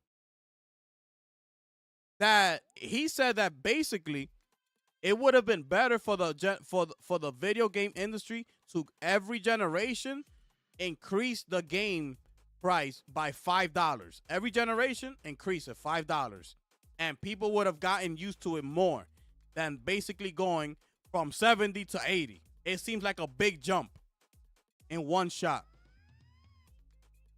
When people don't understand, if they would have taken that $5 every generation, we probably would have been at like $95 right now. So, I don't believe that every game has to be priced the same. Yoshida continues. Each game has different value it provides or the size of budget. I totally believe it's up to the publisher or developers self-publishing decision to price their product to the value that they believe they are bringing in. And that's what 2K boss Strauss Zelnick has alluded to, which we brought you that just last week or this week, if I'm not mistaken. When he looks at his products, He looks at it at the value. He sits down. Let me grab this. Borderlands 4. What was the budget? What was the budget last year? All right, let me look at the game. Oh, you could do this now. Oh, it got all this, all these new features. You could do a whole bunch of stuff. It's more open world now. You can go places. You can explore. Blah, blah, blah. Co-op. More new weapons. Blah, blah, blah. He takes a look at it, and he goes, okay, put that game at $80. I feel like we've done good enough, a great job for that game to be at 80. Let me look at Mafia, the old country. Let me see. More linear. Not that big of a budget. It's straight to the story, straight to the point. Not a lot of big open world areas. $50. Go ahead, put it out. $50. That's what he's talking about.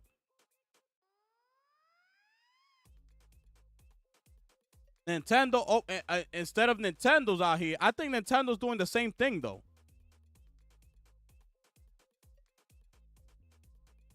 Nintendo's Experience VP Bill Trinan told the IGN in April, you just look at each individual game and we look at the content and value, they're doing the same thing. What is the right price for the value of this entertainment? The developer elected the price. It's strange. Switch to tutorial to price it at $10 and things of that nature. Yoshi continues to say, in terms of the actual price of $70 or $80 for really great games, I think it will still be a steal in terms of the amount of entertainment that the top games, top quality games bring to people compared to other form of entertainment. As long as people choose carefully how to spend their money, I don't think they should be complaining. There it is right there. He's absolutely right. He's absolutely right. And it's like I've been saying, bro. It's like I've been saying. It's not like you're going to buy every single game that comes out. You know you're not going to do that. Like, bro, I did a video a couple months back asking the question, is gaming too expensive of a hobby? Like, it's in my channel. You could go back and you could look for it. Is gaming too expensive? And I broke down a couple of hobbies compared to the gaming hobby. And you go ahead and take a look at it. I'll put the link on the chat when we're done here. So you could go ahead and look at it. When I broke everything down, it's really, really not that expensive. The thing that happens is that this year there are so many games coming out at once. It's driving people crazy. We're not used to this. They're like, yo, there's too many games. I don't know what to buy. Like, what? You looking over here, there's a new release. But you know, we always do that. And then when the time comes for you to hit purchase, you fall back a little bit. You be like, you start looking, like you could say, right? Oh, Mind's Eye. I'm getting that game when it comes out. Yeah, I'm getting that. Oh, this game. Yeah, I'm getting that game too when it comes out. Yeah, I'm getting it. The day gets closer and the actual day comes to purchase. And now you're like, ugh. You struggling to hit that purchase button. It happens to all of us. That's what I'm trying to tell you. You're not going to purchase every game that comes out.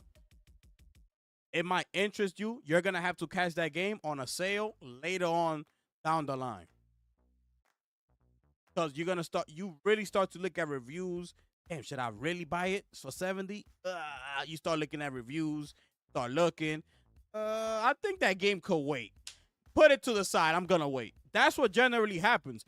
Unless you have one that is one of your favorites and one of your most anticipated that you've been waiting for. And that's a must. And you just, as soon as it comes, purchase. No hesitations. We all have those. So it's not like we out here buying up every single game that comes out. You know? So that's it for that. That's what Yoshi had to say, okay? Y'all let me know how y'all feel about that one here. Where we at? Also, let me read you this I want to see what Strauss Zelnick had to say. Oh, this is the interview that he had that I just read to you, okay? So those things that I was reading to you in this article is the interview, is some parts that he took from this interview, okay? You know, it's a pretty lengthy one. Let me see. He speaks on a lot of things. Y'all let me know if y'all want me to read y'all this article right here, because I can if y'all want me to. Because he speaks on a couple things here. I see him talking about mobile gaming here. I see him speaking on mobile even before Apple's courtroom defeat. So he's speaking about iOS,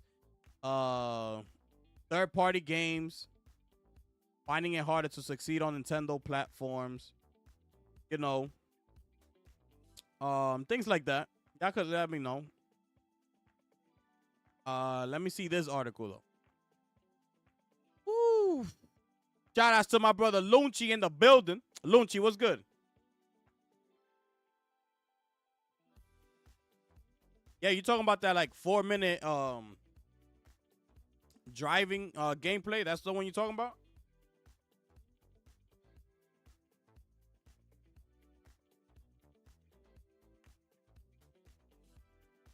Yeah, exactly, Tim. We don't need to beat the game in one sitting.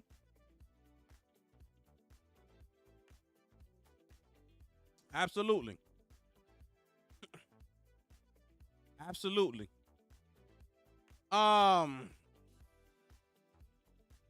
You know, I'm not gonna read this article. This article right now is a little too lengthy. Look at this thing. This thing is a monster. This thing is a monster. Let me just, I might leave these two articles for another day. These last two right here, I might leave it for another day, okay?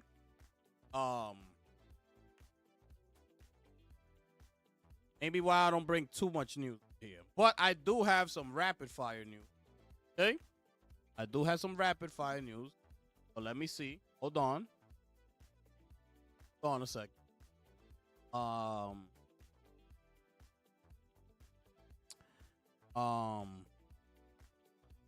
I did want to show you this new controller celebrating The Witcher 3 10th anniversary. Looking absolutely stunning. Okay.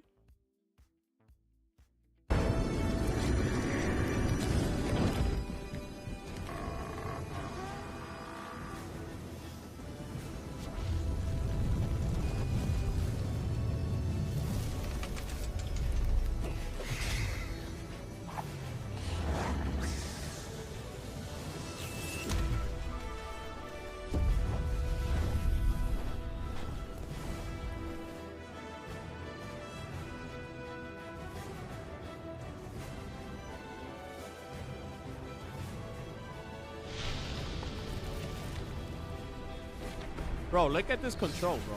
Look at this. That control looks straight fire.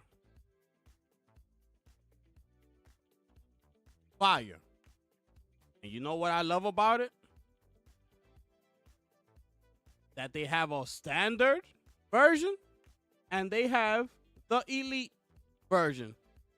What I've been telling PlayStation to do all this time. I'm like, bro, I would buy it if you come out with the pro version. I don't want to go back to standard controller, bro. I got a pro controller here. Oh. This controller right here is absolutely incredible. You think I want to go back to playing with a standard controller? Absolutely not. And this is what I'm talking about right here. They make an elite version and they make a standard version. The choice is yours. The option is there, right? Because I show you that one. I also showed you, remember the one I showed you for Doom the Dark Ages? It came out the same thing with an elite controller and they came out with a standard controller and they look straight fire, those controllers. Now, let me show you this. Look at this. What in the world? What in the world is this? This controller looks straight trash.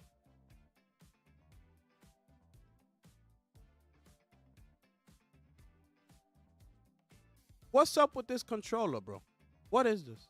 This looks straight trash, my brother. Trash. Who will buy? Who will spend their money on this? This look so lazy. Whoever created this controller did it so lazy. Yo, Lunchi, what it do, my brother?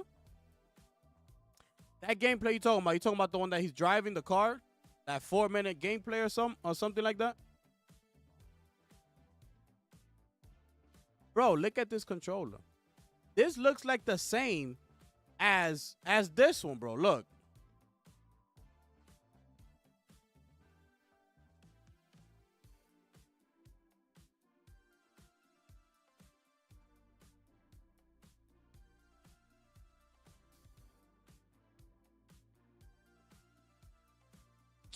Bro. See that?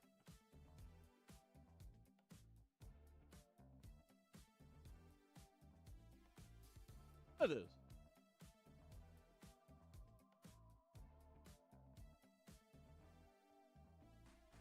What's the difference, bro? The Helldivers one looks way better, way more attractive than this one. But anyways, it's the same thing, bro. They do the same thing with their controllers. They put the they put all the artwork out here on the outside. Look, on the outside. The same thing with the Last of Us controller. They put the things on the outside right here. It's never in here. The back is always like plain. Look at the back. How that, like, it's always plain. There's no more design to it. That's it. It stops right here. Why? Why? I just finished showing you the other controller for The Witcher. Look at this controller, bro. Looks straight fire. The Doom Dark Ages controller, fire. They also have this one here. Hold up. They also have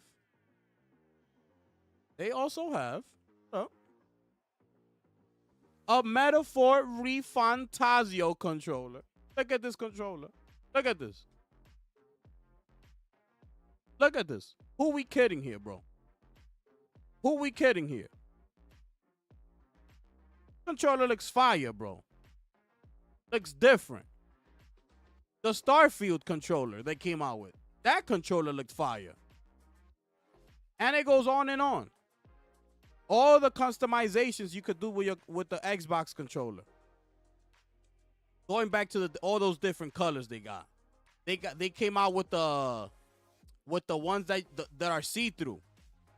That took it back in the days. That's what we used to play with back in the days. The see-through controllers with the Nintendo 64 that you could see inside of it. It was see-through. They have Xbox versions of those controllers. Like all the different sleeves that they got for the Series X, for the consoles that you wrap around the console. All those different sleeves. Like, bro, there's so much customizations, bro. If you look at this damn Death Stranding 2 controller, looking straight basura. Straight trash. Who thought of that?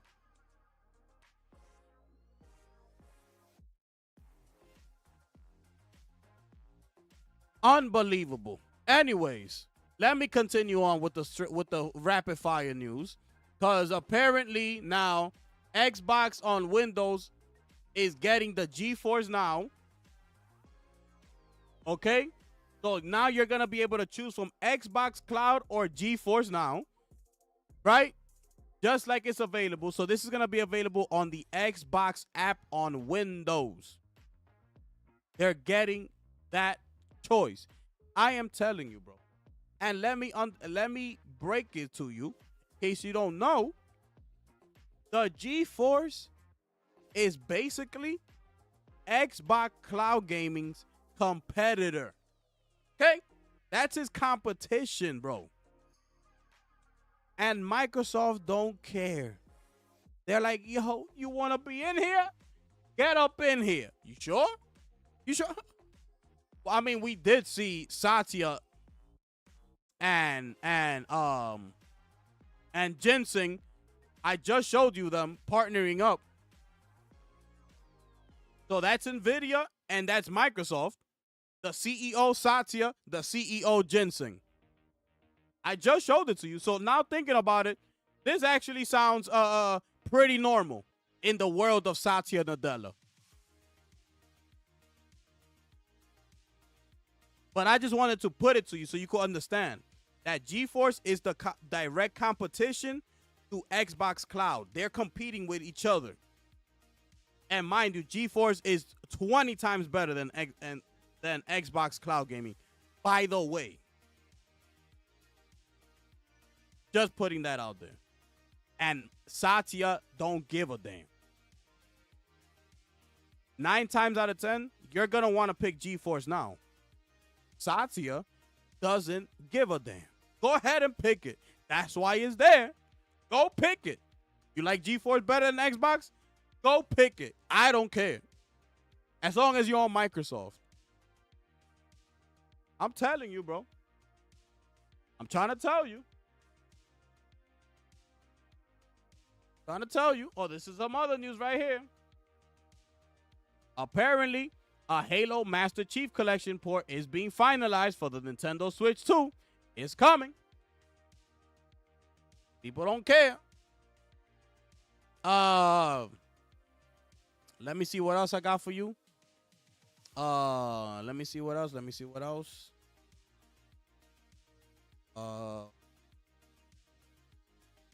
Okay, so let me read you this. This is apparently from somebody, William R. Aguilar on Twitter. So this is what he had to say about this whole confusion when it comes to the state of play thing and all that, right? This is what he's saying. He's clearing it up. This is what I was telling y'all about earlier. That the May and June presentations are more for third-party partners who have games that need to be advertised before September. The September show always happens because August, September, and October is presentation season for almost every public traded company, not just video game companies. For example, Apple, Disney 23, Nvidia's keynotes, Meta/Facebook Connect keynote, etc. All happens between August and October, okay? In preparation for quarter 3. If they are deciding not to do a state of play at all in May/June, once it was July, it will be the first time since the creation of state of play in 2019. If they are pushing everything back to September, that it would indicate a much bigger presentation. They will likely touch on this at the business segment meeting in June. Aha! So we got a business coming up in June, people. A business meeting. Let's keep a close eye on that one. If they really aren't doing a state of play in May, June, just to make the presentation in September bigger and better, that will be a presentation/event, more like a showcase in the way it was prior to 2019 when they created state of play. I doubt that they actually intend to go from now all the way to September without a state of play, but if they do, and instead they have a huge presentation or showcase in September, that would more like what a lot of fans have wanted, which is to have one big show in a year instead of several smaller ones. Absolutely. We don't need to be having all these damn shows once every 3 months. No. Give us one big show with all your developers or your studios, and that's it. That's all we need for the year. Thank you. Goodbye. See you next year. I encourage people not to get too hung up on the actual names that these presentations now that State of Play can announce new first-party games. Examples, Astrobot, Ghost of Yotei, and Saros. But for all intents and purposes, a State of Play is a smaller presentation, and a showcase is a larger presentation that they could change but they could change things, call it something else like PlayStation Experience or Future of Gaming, or like Nintendo with their directs, which they use for both big and small presentations. All right, so that's what he had to say about that. And like, yeah, they can announce first party games in state of plays, like I told y'all, but they're only doing one game in each state of play. That's not enough. We're not looking for one game out of your studios to get an announcement from. We need to see one showcase a year and show us what you got. Stop hiding behind the curtain. We don't need to see all these damn little state of plays here and there. I'm not interested in that. I don't need all that. I need one huge showcase. Update me once a year. I don't care if you keep on bringing the same games. You're updating me on it. I'm fine with that. I spoke to you about that. Spoke to you about that. Also,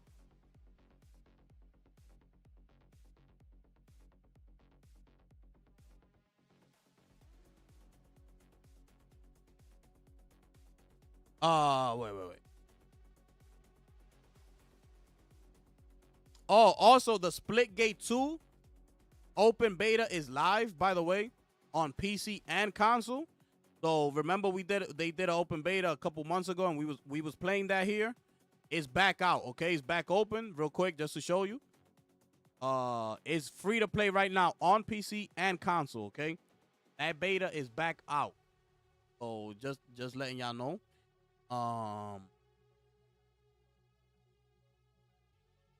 Also, wait. There is... Man, there's so much stuff, bro. Shinobi is coming out with a collector's edition, okay, in case y'all interested in that. Here it is. This is the collector's edition. This is what it's going to come with. This is how a collector's edition should look like. Look, it even got the old Genesis case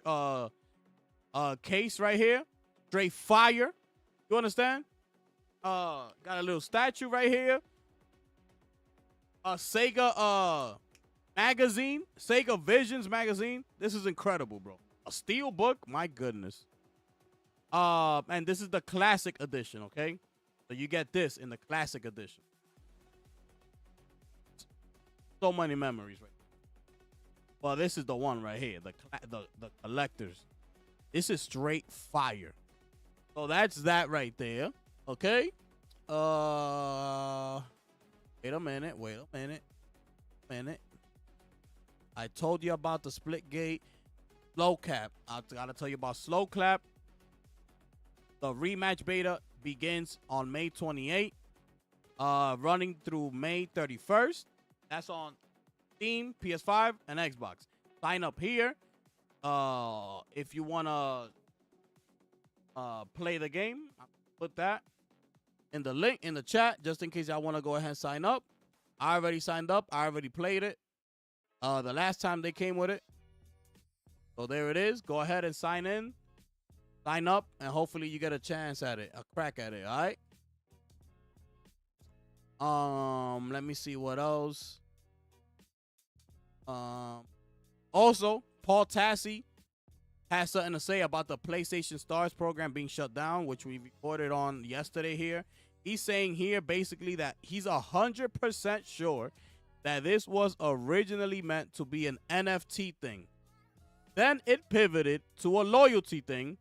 Then it was too rewarding, and it's being shut down. My goodness. That's what I said. That's what I said yesterday.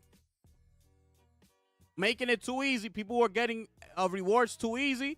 They're going to revisit. They're going to try to find a way to make it harder for you to earn those points. Basically what they're doing.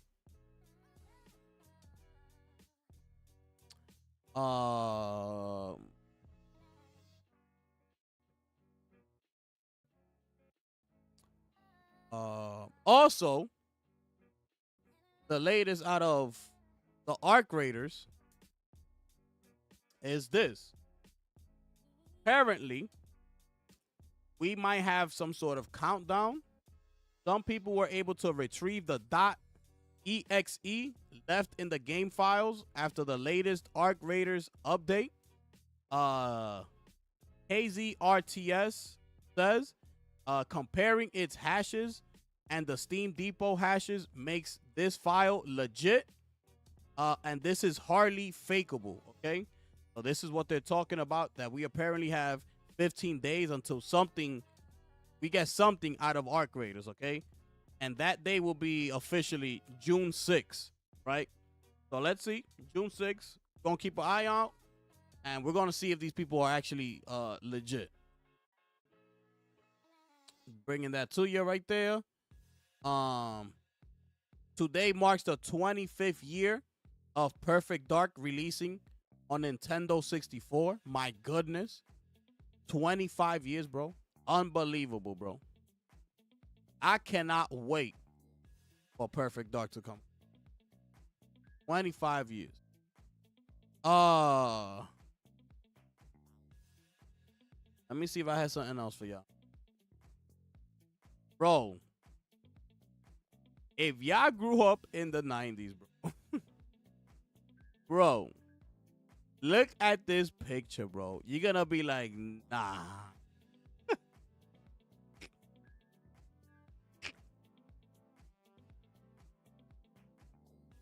Yo, this was PC gaming right here, bro. Bro, this right here, this was PC gaming right here. Yo, I saw this picture. I said, nah. I gotta bring this up, bro. Got to. Bro, you don't remember this game on a PC back in the day? Bro, you don't remember this game? On the PC back in the day?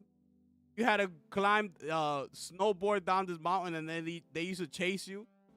Bro, I forgot the name of this game. I forgot the name of this game, bro. This is so classic right here, bro. If you know, you know. It's not Sinclair. This is not the name. Horse Go Skiing. Nah, this ain't the game. That is not the name. But anyways, I'll look for it. But man, if you know, you know. This is straight classic right here, bro. This is PC gaming at its finest. My goodness. So many memories. And let me see. And that's it, man. And then this right here, I just gotta bring this to you because this is also memories right here, bro. I mean, look at this. Look at this, bro. Straight memories right here. Straight classics right here you looking at. I used to, I don't know, man. WrestleMania. I think WrestleMania was peak, bro. When they came out with WrestleMania 2000, that was peak for me right there. It was fire, bro. But we already know Revenge is one of the greatest. But No Mercy came through as well and was doing some things. You know what I'm saying? That's it right there. That's all I have for y'all, man. We taking questions, comments, concerns. We find some little minutes. See if y'all got anything to say and things like that. Then that's it. Official fractured mem. This is what I'm saying, bro. Look at these people. Why are you coming out? Is this another Marco cinematic trailer? Bro, these people coming out with another cinematic trailer, bro. Yo, 3L, what it do, my brother? Yeah, I just showed that Death Stranding 2 limited edition controller. That controller looks straight trash, bro. That controller looks so trash to me. No thought into it. But anyways, let me show you this trailer, bro. Because these people out here out of control. only surrounds himself with the best.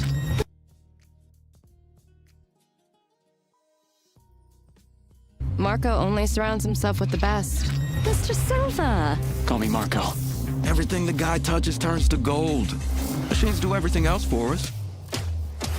If you want your rockets here in Red Rock, you need to play nice. That rocket launches, no matter what. What's the matter, Rocket Man?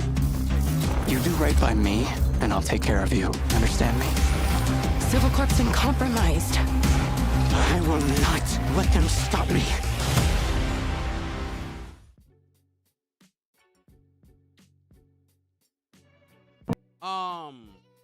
Wait. Hold up.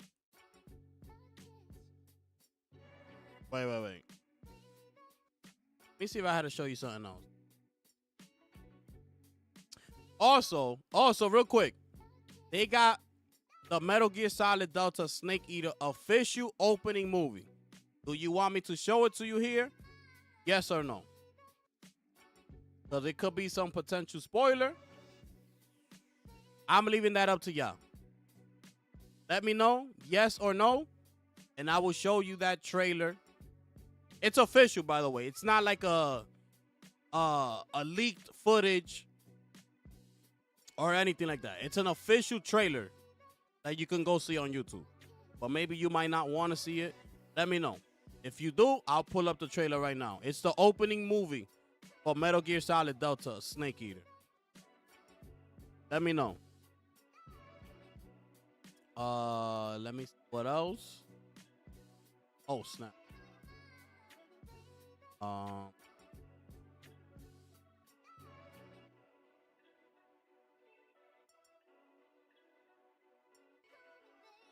Arix has a review of the game. Mind's Eye. I'll look at that a little bit.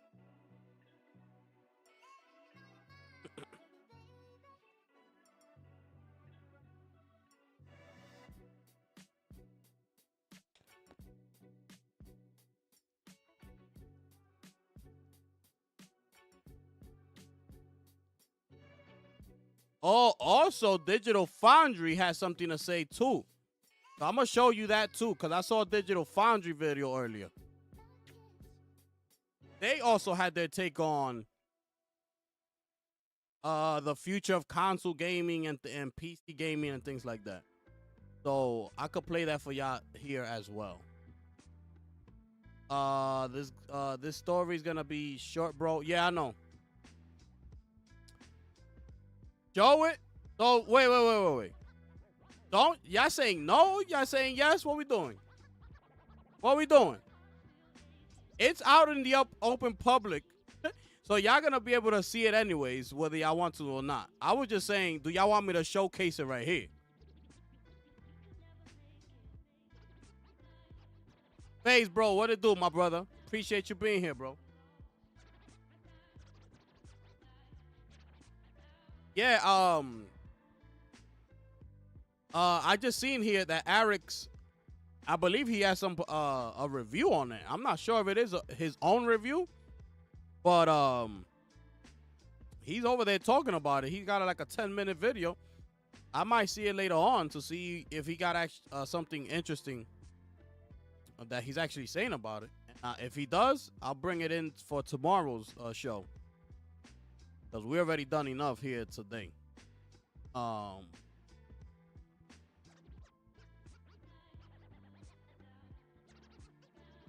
But yeah. Michael, you don't want to see it? You don't want to see Metal Gear Solid Snake Eater, bro?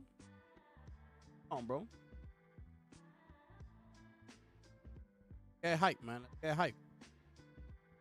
Get hype. Put up a poll. I mean, y'all gonna see it anyways, bro. Whether I show it here or not. Y'all gonna see it anyways. It's out in the open. It's out in public. It's not an exclusive leaked footage or nothing like that. You know?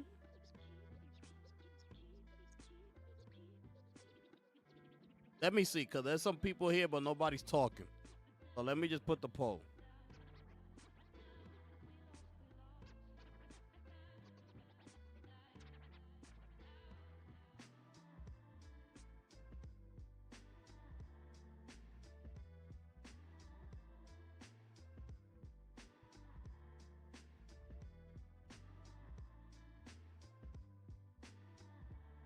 Just vote right there for 2 minutes. 2 minutes. Just vote real quick. See what happens. If not, I won't do it. If yes, I'll do it.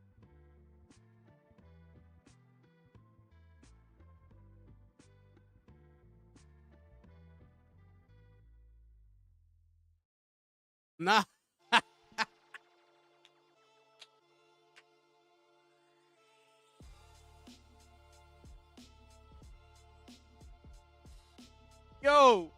Yo, Michael's funny, bro. Nah, why you gotta say it like that, though? Nah, I'm not gonna put it if you gonna...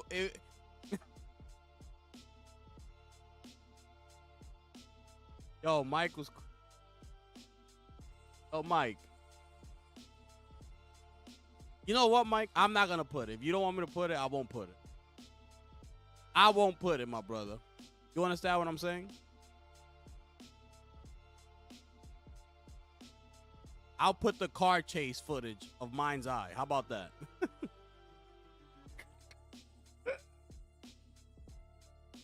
Oh, man. Yo, Mike is funny, bro.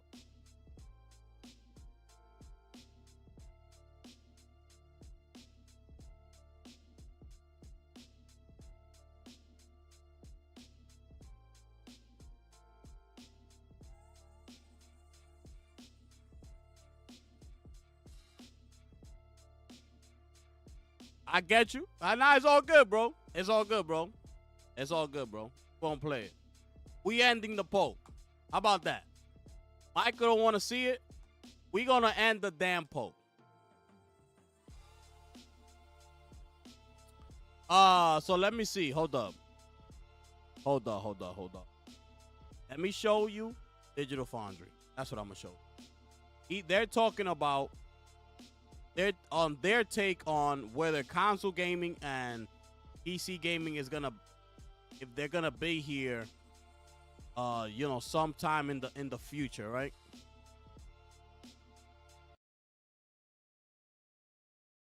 Up. Bang, bang, bang.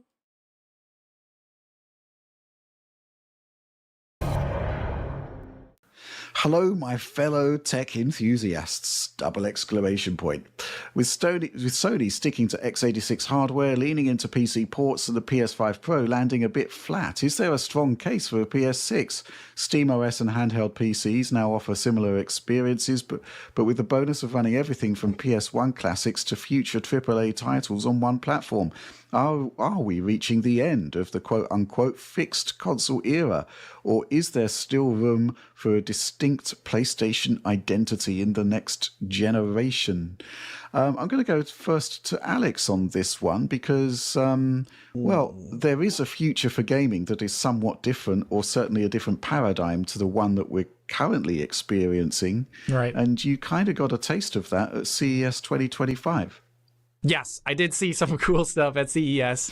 I think they can forge their own identity in spite of a more fluid console generation and using more. I mean, we kind of see a little bit with the PS4 Pro. They technically didn't roll AMD's exact machine learning hardware implementation that they used in RDNA 4, which is why they are going to have to do a more specialized port of FSR4. So Sony was willing to make their own kind of own hardware path within the AMD portfolio, and they've kind of been dragging AMD along with them in that aspect. They really did in that they had to make their own ML solution there.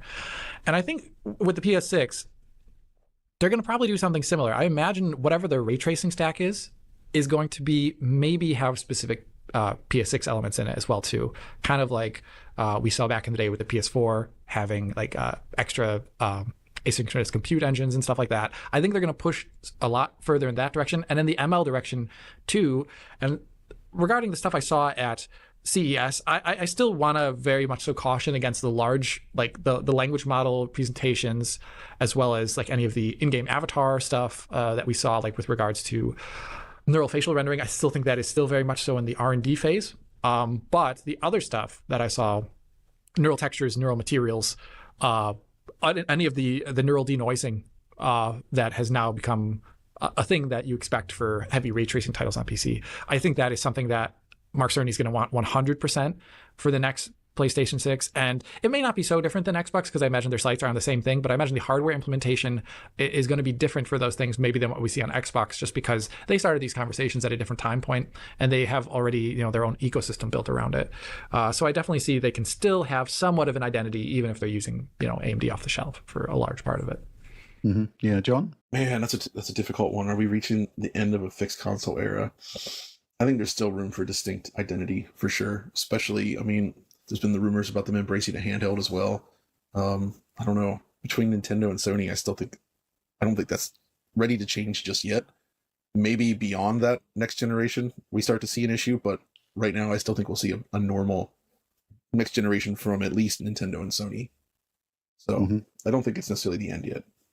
Yeah, I agree. I think there's a lot more to come. The concept of gaming hasn't really plateaued from a technological perspective. You can see what NVIDIA is doing, and they're just constantly iterating, improving, bringing in new technologies. The concept that we were going to have path-traced AAA games, I think, scarcely seemed believable when we first saw the Turing stuff from NVIDIA back in 2018. Yeah. So yeah, there's definitely room for a new generation for sure. Probably might be the last one for Microsoft. Yes. I actually think the biggest problem is going to be kids. I think most kids these days don't really care that much about game consoles and the types of games in there. They've really gravitated toward other things, different types of platforms, stuff like Roblox, It's like these forever games as well. Like, I don't know. I see enough evidence of this now that I'm not sure that this traditional model will continue that long, like beyond our generation. The concept of a console, you mean? Somethings. Yeah, exactly. Mm-hmm. Yeah. I think there's going to be a point where they just can't sell them. They can't support it anymore. Yeah, some of the research that we've been privy to sort of does suggest that the younger generation is skewing more towards mobile, which is inevitable because they've all got phones and PC. Exactly, yeah. And when it comes to PCs, the sort of gateway drug, so to speak, are gaming laptops, which might explain why that 4060 laptop chip seems to be at the top of the Steam hardware survey at the moment. My own son is not super into this stuff, console gaming. There it is. He's super hardcore into PC. And he even tells me when he plays a game at 60 hertz, 60 FPS, he's like, Dad, why does this feel so laggy? He only wants like 165 right now. Wow. What a blessed child. That's hardcore. That's awesome.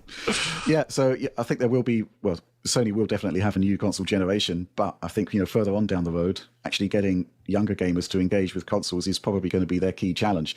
And that's another reason why Microsoft is likely pivoting away from the concept of the traditional console.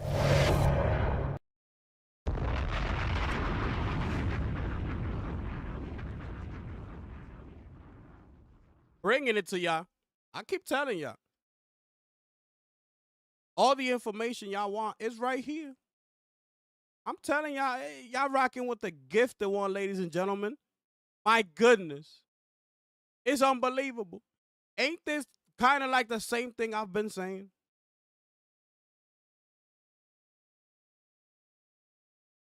We talking about the year 2040.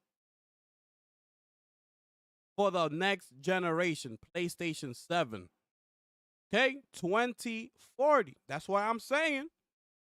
What I'm talking about. They start thinking about the kids. We're getting older. Our generation, we're just getting older, bro. We're not buying all the games. The kids are the one all up in the microtransactions and buying up all these skins and things like that. Roblox, Fortnite, and the rest of those games. So, that's why I keep saying. You think 2040, a PlayStation 7, right? The year 2050, and I'm going by 10 years because that's what PlayStation has come out and said. We're looking to do 10-year generations of gaming. That's how long we want each generation to last. They said it, not me. So, the year 2040, will be a PlayStation 7. So we getting a PlayStation 6 by 2030. That's going to last 10 years, 2040.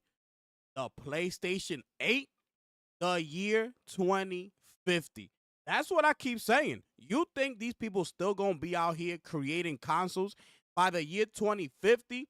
That console price is going to probably be at $1,300 with all the technology that's going to be in a PlayStation 8. You might as well make a damn computer at that point. So that's what I keep saying. But I don't know nothing. I don't know what I'm talking about. I'm just saying. That's what I keep telling you. Yeah, okay. Sony got record-breaking numbers, yes. We applaud them. Very well deserved, okay? They put in the work. You know, they brought us some great games this generation, great hardware, right? Round of applause. But what is going on from here on out? What is happening? Like, break up those studios, bro.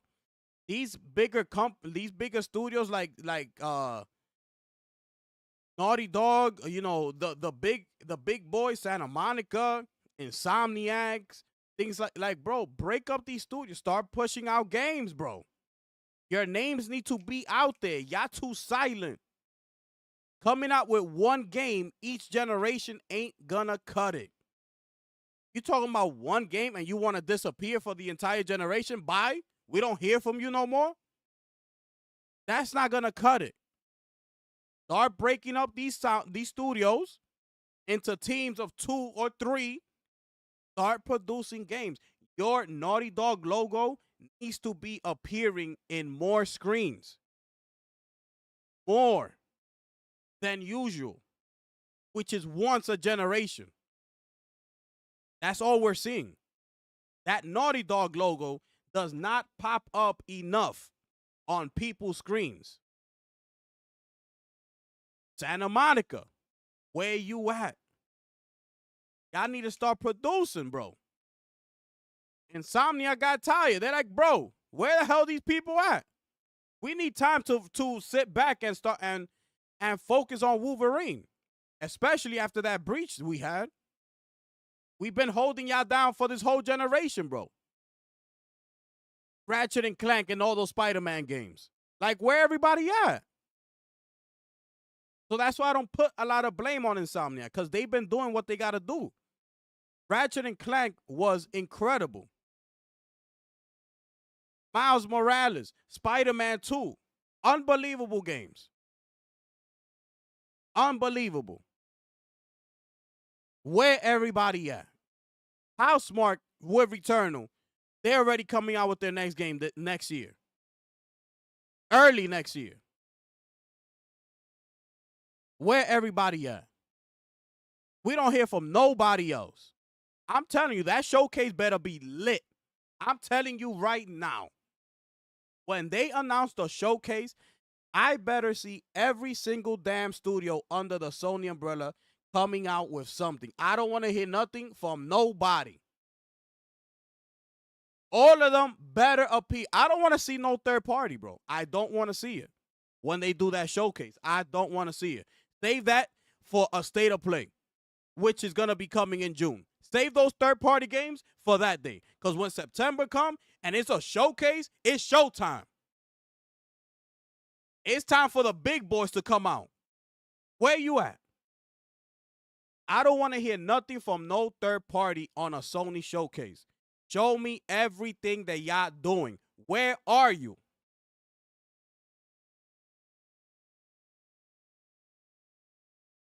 I don't care if the game is just starting to develop. I don't give a damn. Because I know we heard about Blue Point with the whole live service, so they got to do something. Sony Bend, they got to do something. Okay, I get it. By now, they should already have been thinking of something, started something. I don't know. Show me something.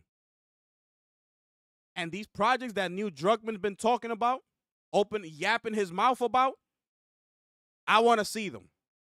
I'm over here producing. I want to be more of a producer. Show me the damn game. I better see all that in that showcase. No more hiding behind the curtains. Come out. Come outside. We need to see your faces. Your logos, we need to see them. They need to pop out more. When have we seen a Naughty Dog logo when you're booting up a game, bro? When? On a remaster. It's already being rumored, bro, that the Naughty Dog Intergalactic is set to come out in 2027. It's secretly being rumored. Being kept under wraps. I hope that's not the case, bro. Because if that is the case, we have been waiting now 7 damn years for a Naughty Dog game in the PlayStation 5 era.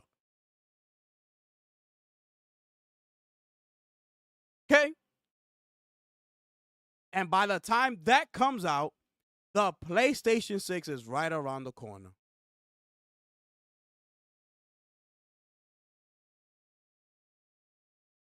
Absolutely disgusting. I'm telling you.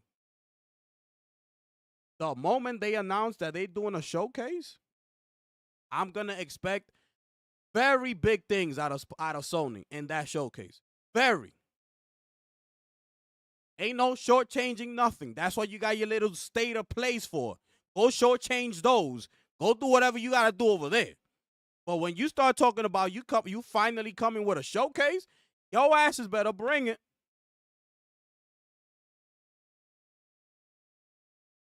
That's all I'm saying. That's all I'm saying. I'm telling you, these people starting to piss me off. How is it that Insomniac was able to come out with 3 games this generation? How? And nobody else has come out with nothing, bro.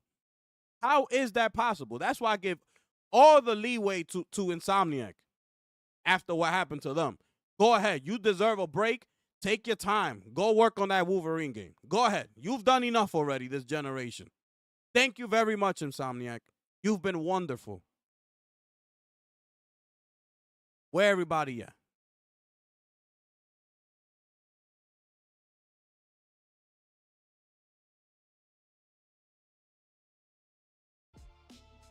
Unbelievable stuff.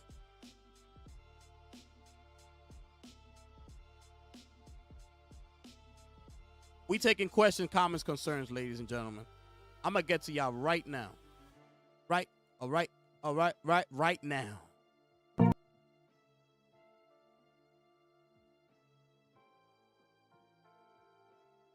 We lit.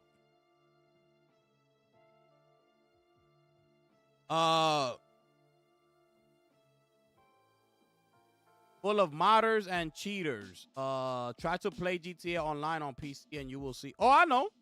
I don't play GTA Online on a console. Better yet, on a PC. Absolutely not. I will not be doing that.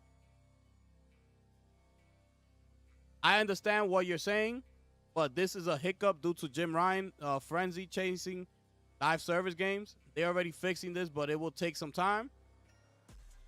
How much time? How much time? And again, that's understandable, right? What you're saying right there, it's understandable, right? I get it, and I'm completely on board with it. I've been saying that. I've been on board with that, with exactly what you said. I've said that plenty of times here on the channel. Listen, I get it. All that happened with Jim Ryan, I understand. You know, you can't just expect these teams to cancel a game and right away start working on a new one to get it ready for the next 4 years. It don't work like that. Everything takes time. You know, developing a game, it takes major time. You got to start from scratch. The idea, the plot, what you're trying to do, like, it takes a lot. I understand all that. But why hasn't Sony come out and even said that? Like, talk. Why hasn't Sony come out and say anything? Like, bro, just talk, bro. That's what I'm not liking. It's starting to piss me off Because it's like, bro, what is it with all these secrets, bro? What is it? Everything. Oh, we're working on the game. Now I don't care. That Neil Druckmann interview, he was like, oh, I'm producing. You think I'm work? Oh, let me see what game Neil Druckmann is talking about that he's gonna produce. I don't give a damn. The hell you talking about? If you ain't gonna show nothing, you're not gonna say the name of it. You're not gonna say what it entitles. Nothing. We working on a game that's gonna produce. I'm excited. Well, I'm not. Neil Druckmann, I am not excited. So you're gonna sit there and say something and not mention anything at the same time.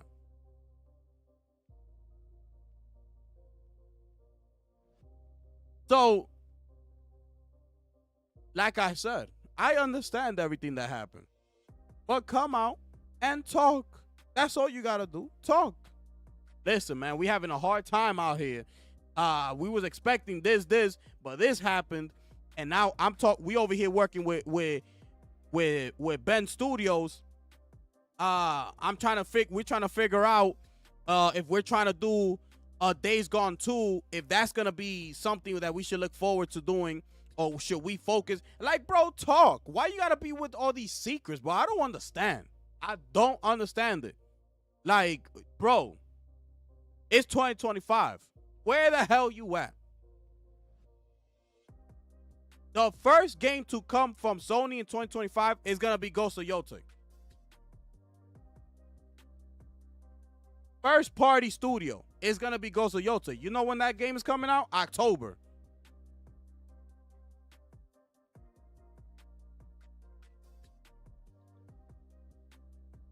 I'm telling you, man. These people, that showcase better be lit. It better be on fire.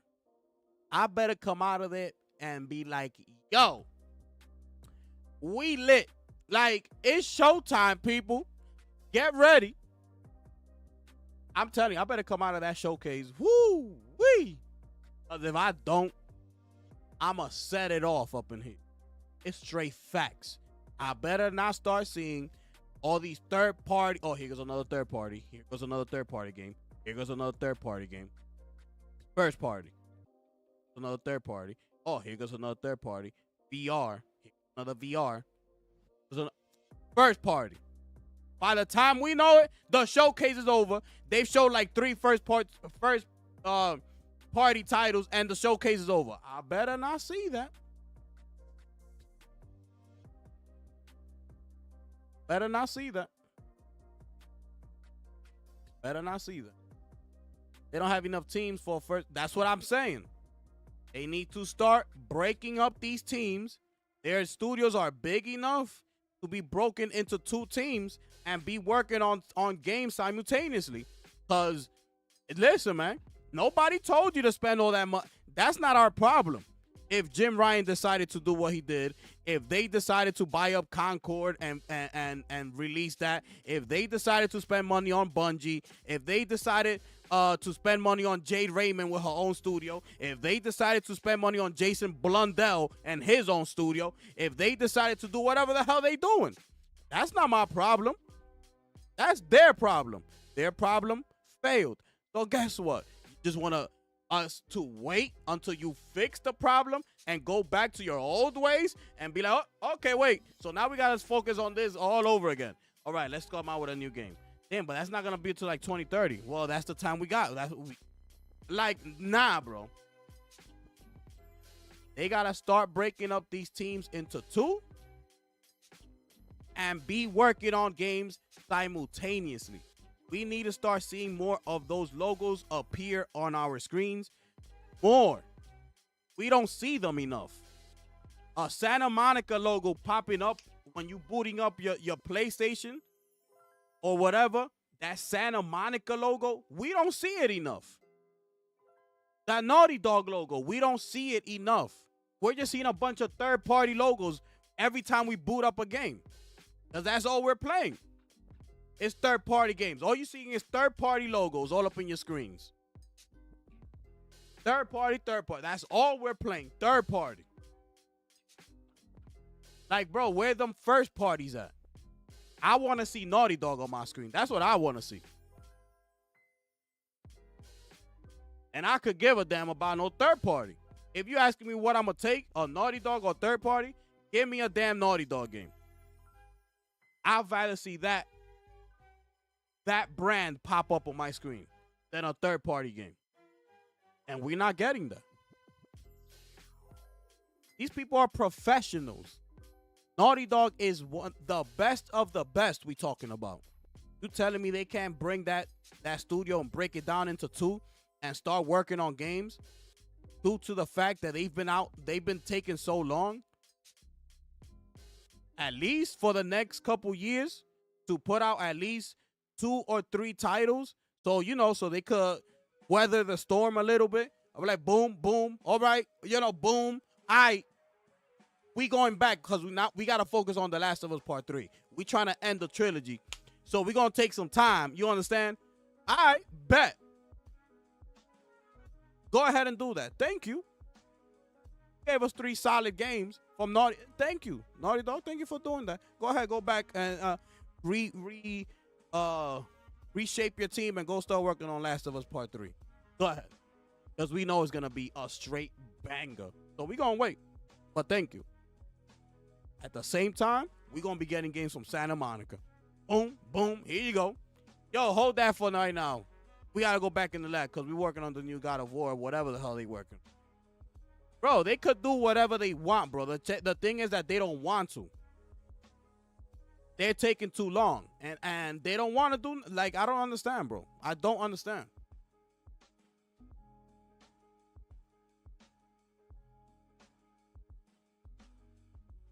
Damn, Corey...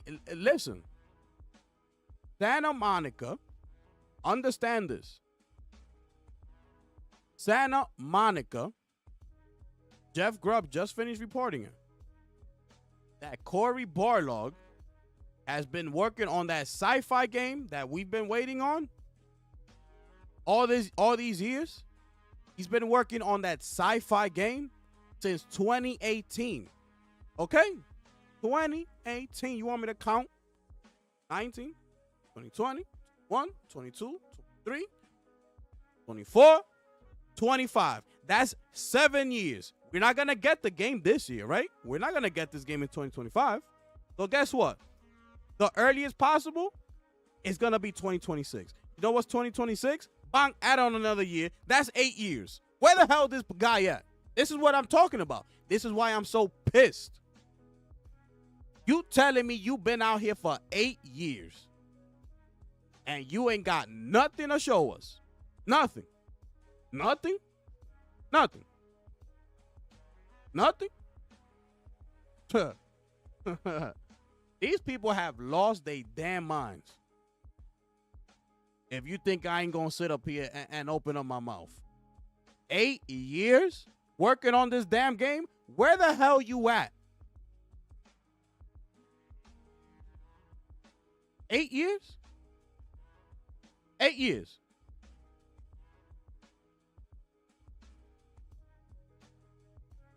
And they better not come in the showcase and show us a damn cinematic trailer. I better see some gameplay from that damn 8-year game in development by Santa Monica. I'm telling you right now, this is what I'm telling you. I'm not playing no games. 8 years? You better show me some gameplay, Corey.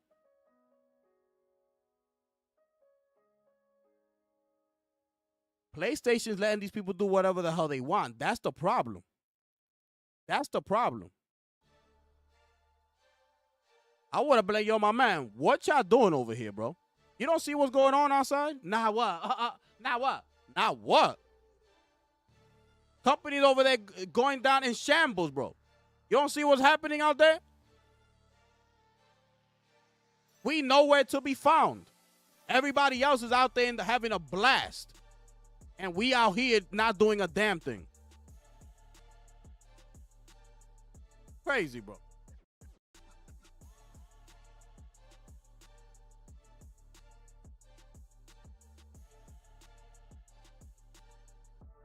Yeah, kids don't want PC gaming. But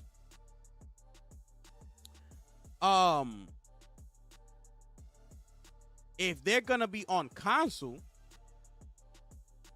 in the future, these consoles are gonna be costing like $800, $900, $1,000, bro. Who's gonna buy it for them? You think they're gonna be buying, if they're older by that time, think they're gonna be buying $1,000 consoles? I'm just asking, yes or no? I don't know. But you think they're gonna be buying $1,000 consoles when these little kids that we have right now, by the time we reach the year 2040, okay, the newer kids that are coming behind them, where will they be playing at by the time they get older? What game will they be playing by the time they get into, you know, that age where they start playing video games? Will they be playing video games? I don't know. Because this generation that's right now, these Fortniters and these Robloxers, they're getting older. They're gonna be playing those games when they get older, or they're gonna grow out of those games.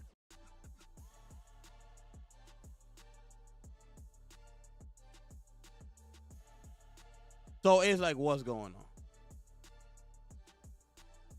I can't predict the future.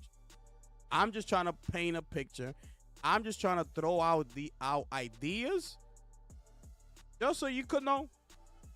Just so you could know.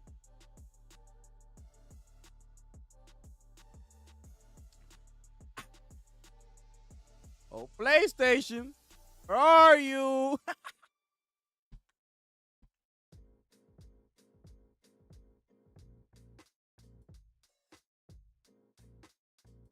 Oh, Herman, where are you?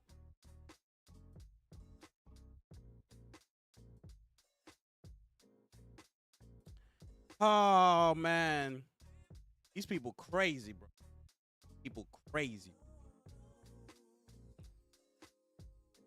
It's like Christopher Drink said, bro. You could make great games and you might not even sell, bro. It's like, bro, come outside, bro. Like, what you like? Talk to us. What you doing, bro? It's been 8 years, Corey. It's been 8 years. Where are you?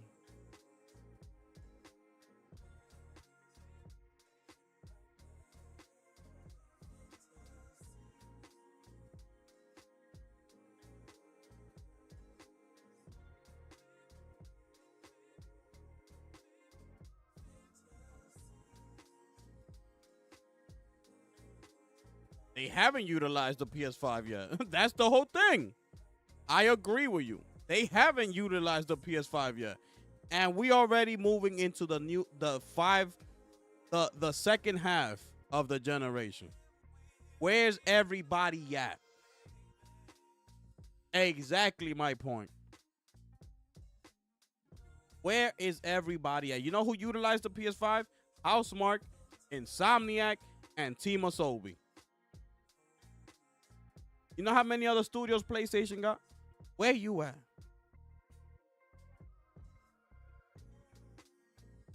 When Tencent, just wait. Don't let Tencent, don't wake up a dragon. Oh, don't let Tencent start brainstorming. Don't let it happen. Because it could happen. That happens. It's over. Absolutely. Absolutely. Yo, Mike, what you were saying about my mic earlier, that it hasn't had any issues since I got in the wire?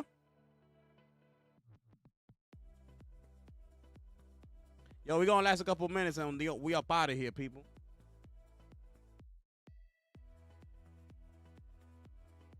Great show today, people. Thank y'all for smashing that like button, man. Wow, 16 likes. Wow.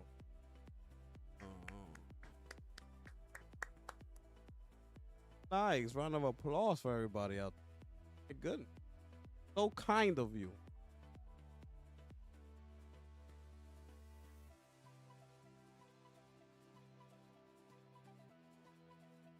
Wow. What a show.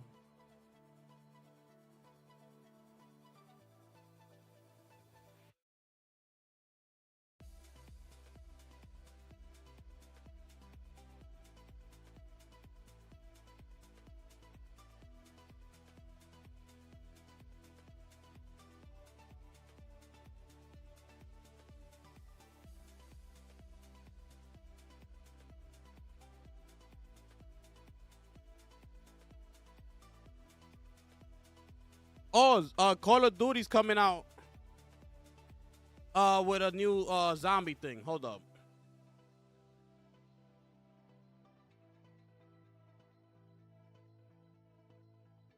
Oh, no mic problem? Nice. I appreciate that, bro.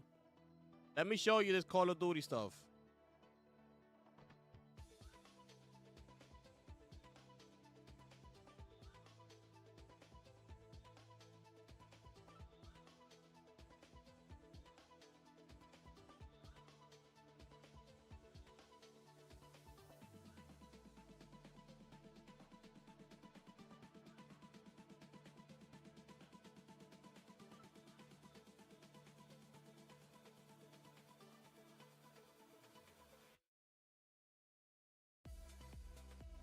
The new zombies coming.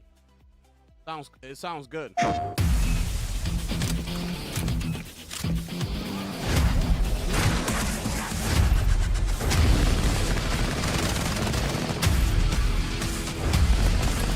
A new zone has appeared. Capture it. If they take the zone, terrible, awful, bad things will happen. Nature can be cruel. So is stealing people's ammunition. Well, that puts their plans on ice.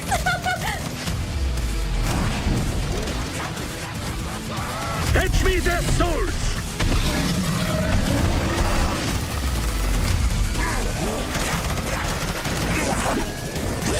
Yes, yes, we are the winners! Available May 29th. So that's the new zombie mode that's coming.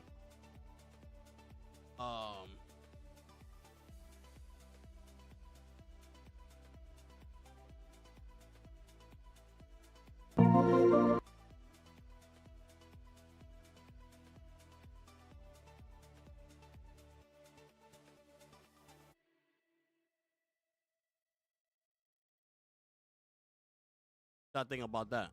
Tony has to wake up and smell the coffee. Reality check. Facts.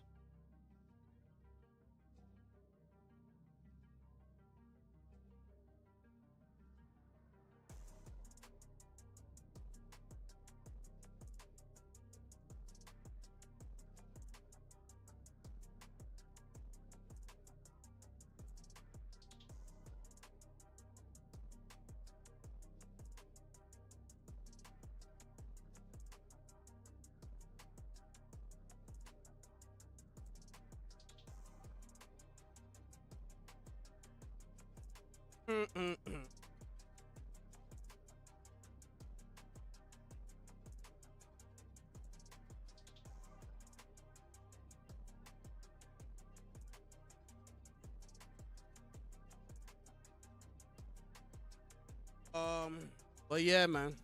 Oh yeah, this is the trailer right here, Mike. This trailer is fire, bro. I'm getting this game, bro. On PC. Look at that, bro. That looks sick, bro. Woo.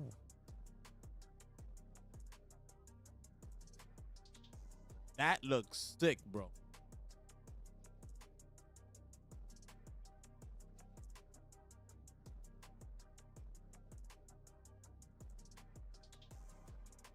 Fire.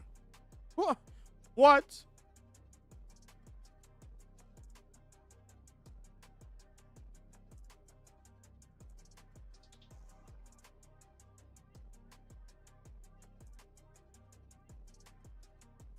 It's gonna be between this and Mind's Eye, bro. If Mind's Eye don't catch my attention by the time it come out, whatever, I might roll with that one. But yeah. But yeah, man, that's gonna, let me see where we at. Oh yeah. That's gonna be it for the show, ladies and gentlemen. I got no other questions, comments, and concerns, man. Shout outs to everybody out there, man. Thank y'all for tuning in tonight. I was a little bit late today, but got it in. Shout outs to all the members. I appreciate y'all, man. Everybody who keeps the chat going, keeps the chat alive.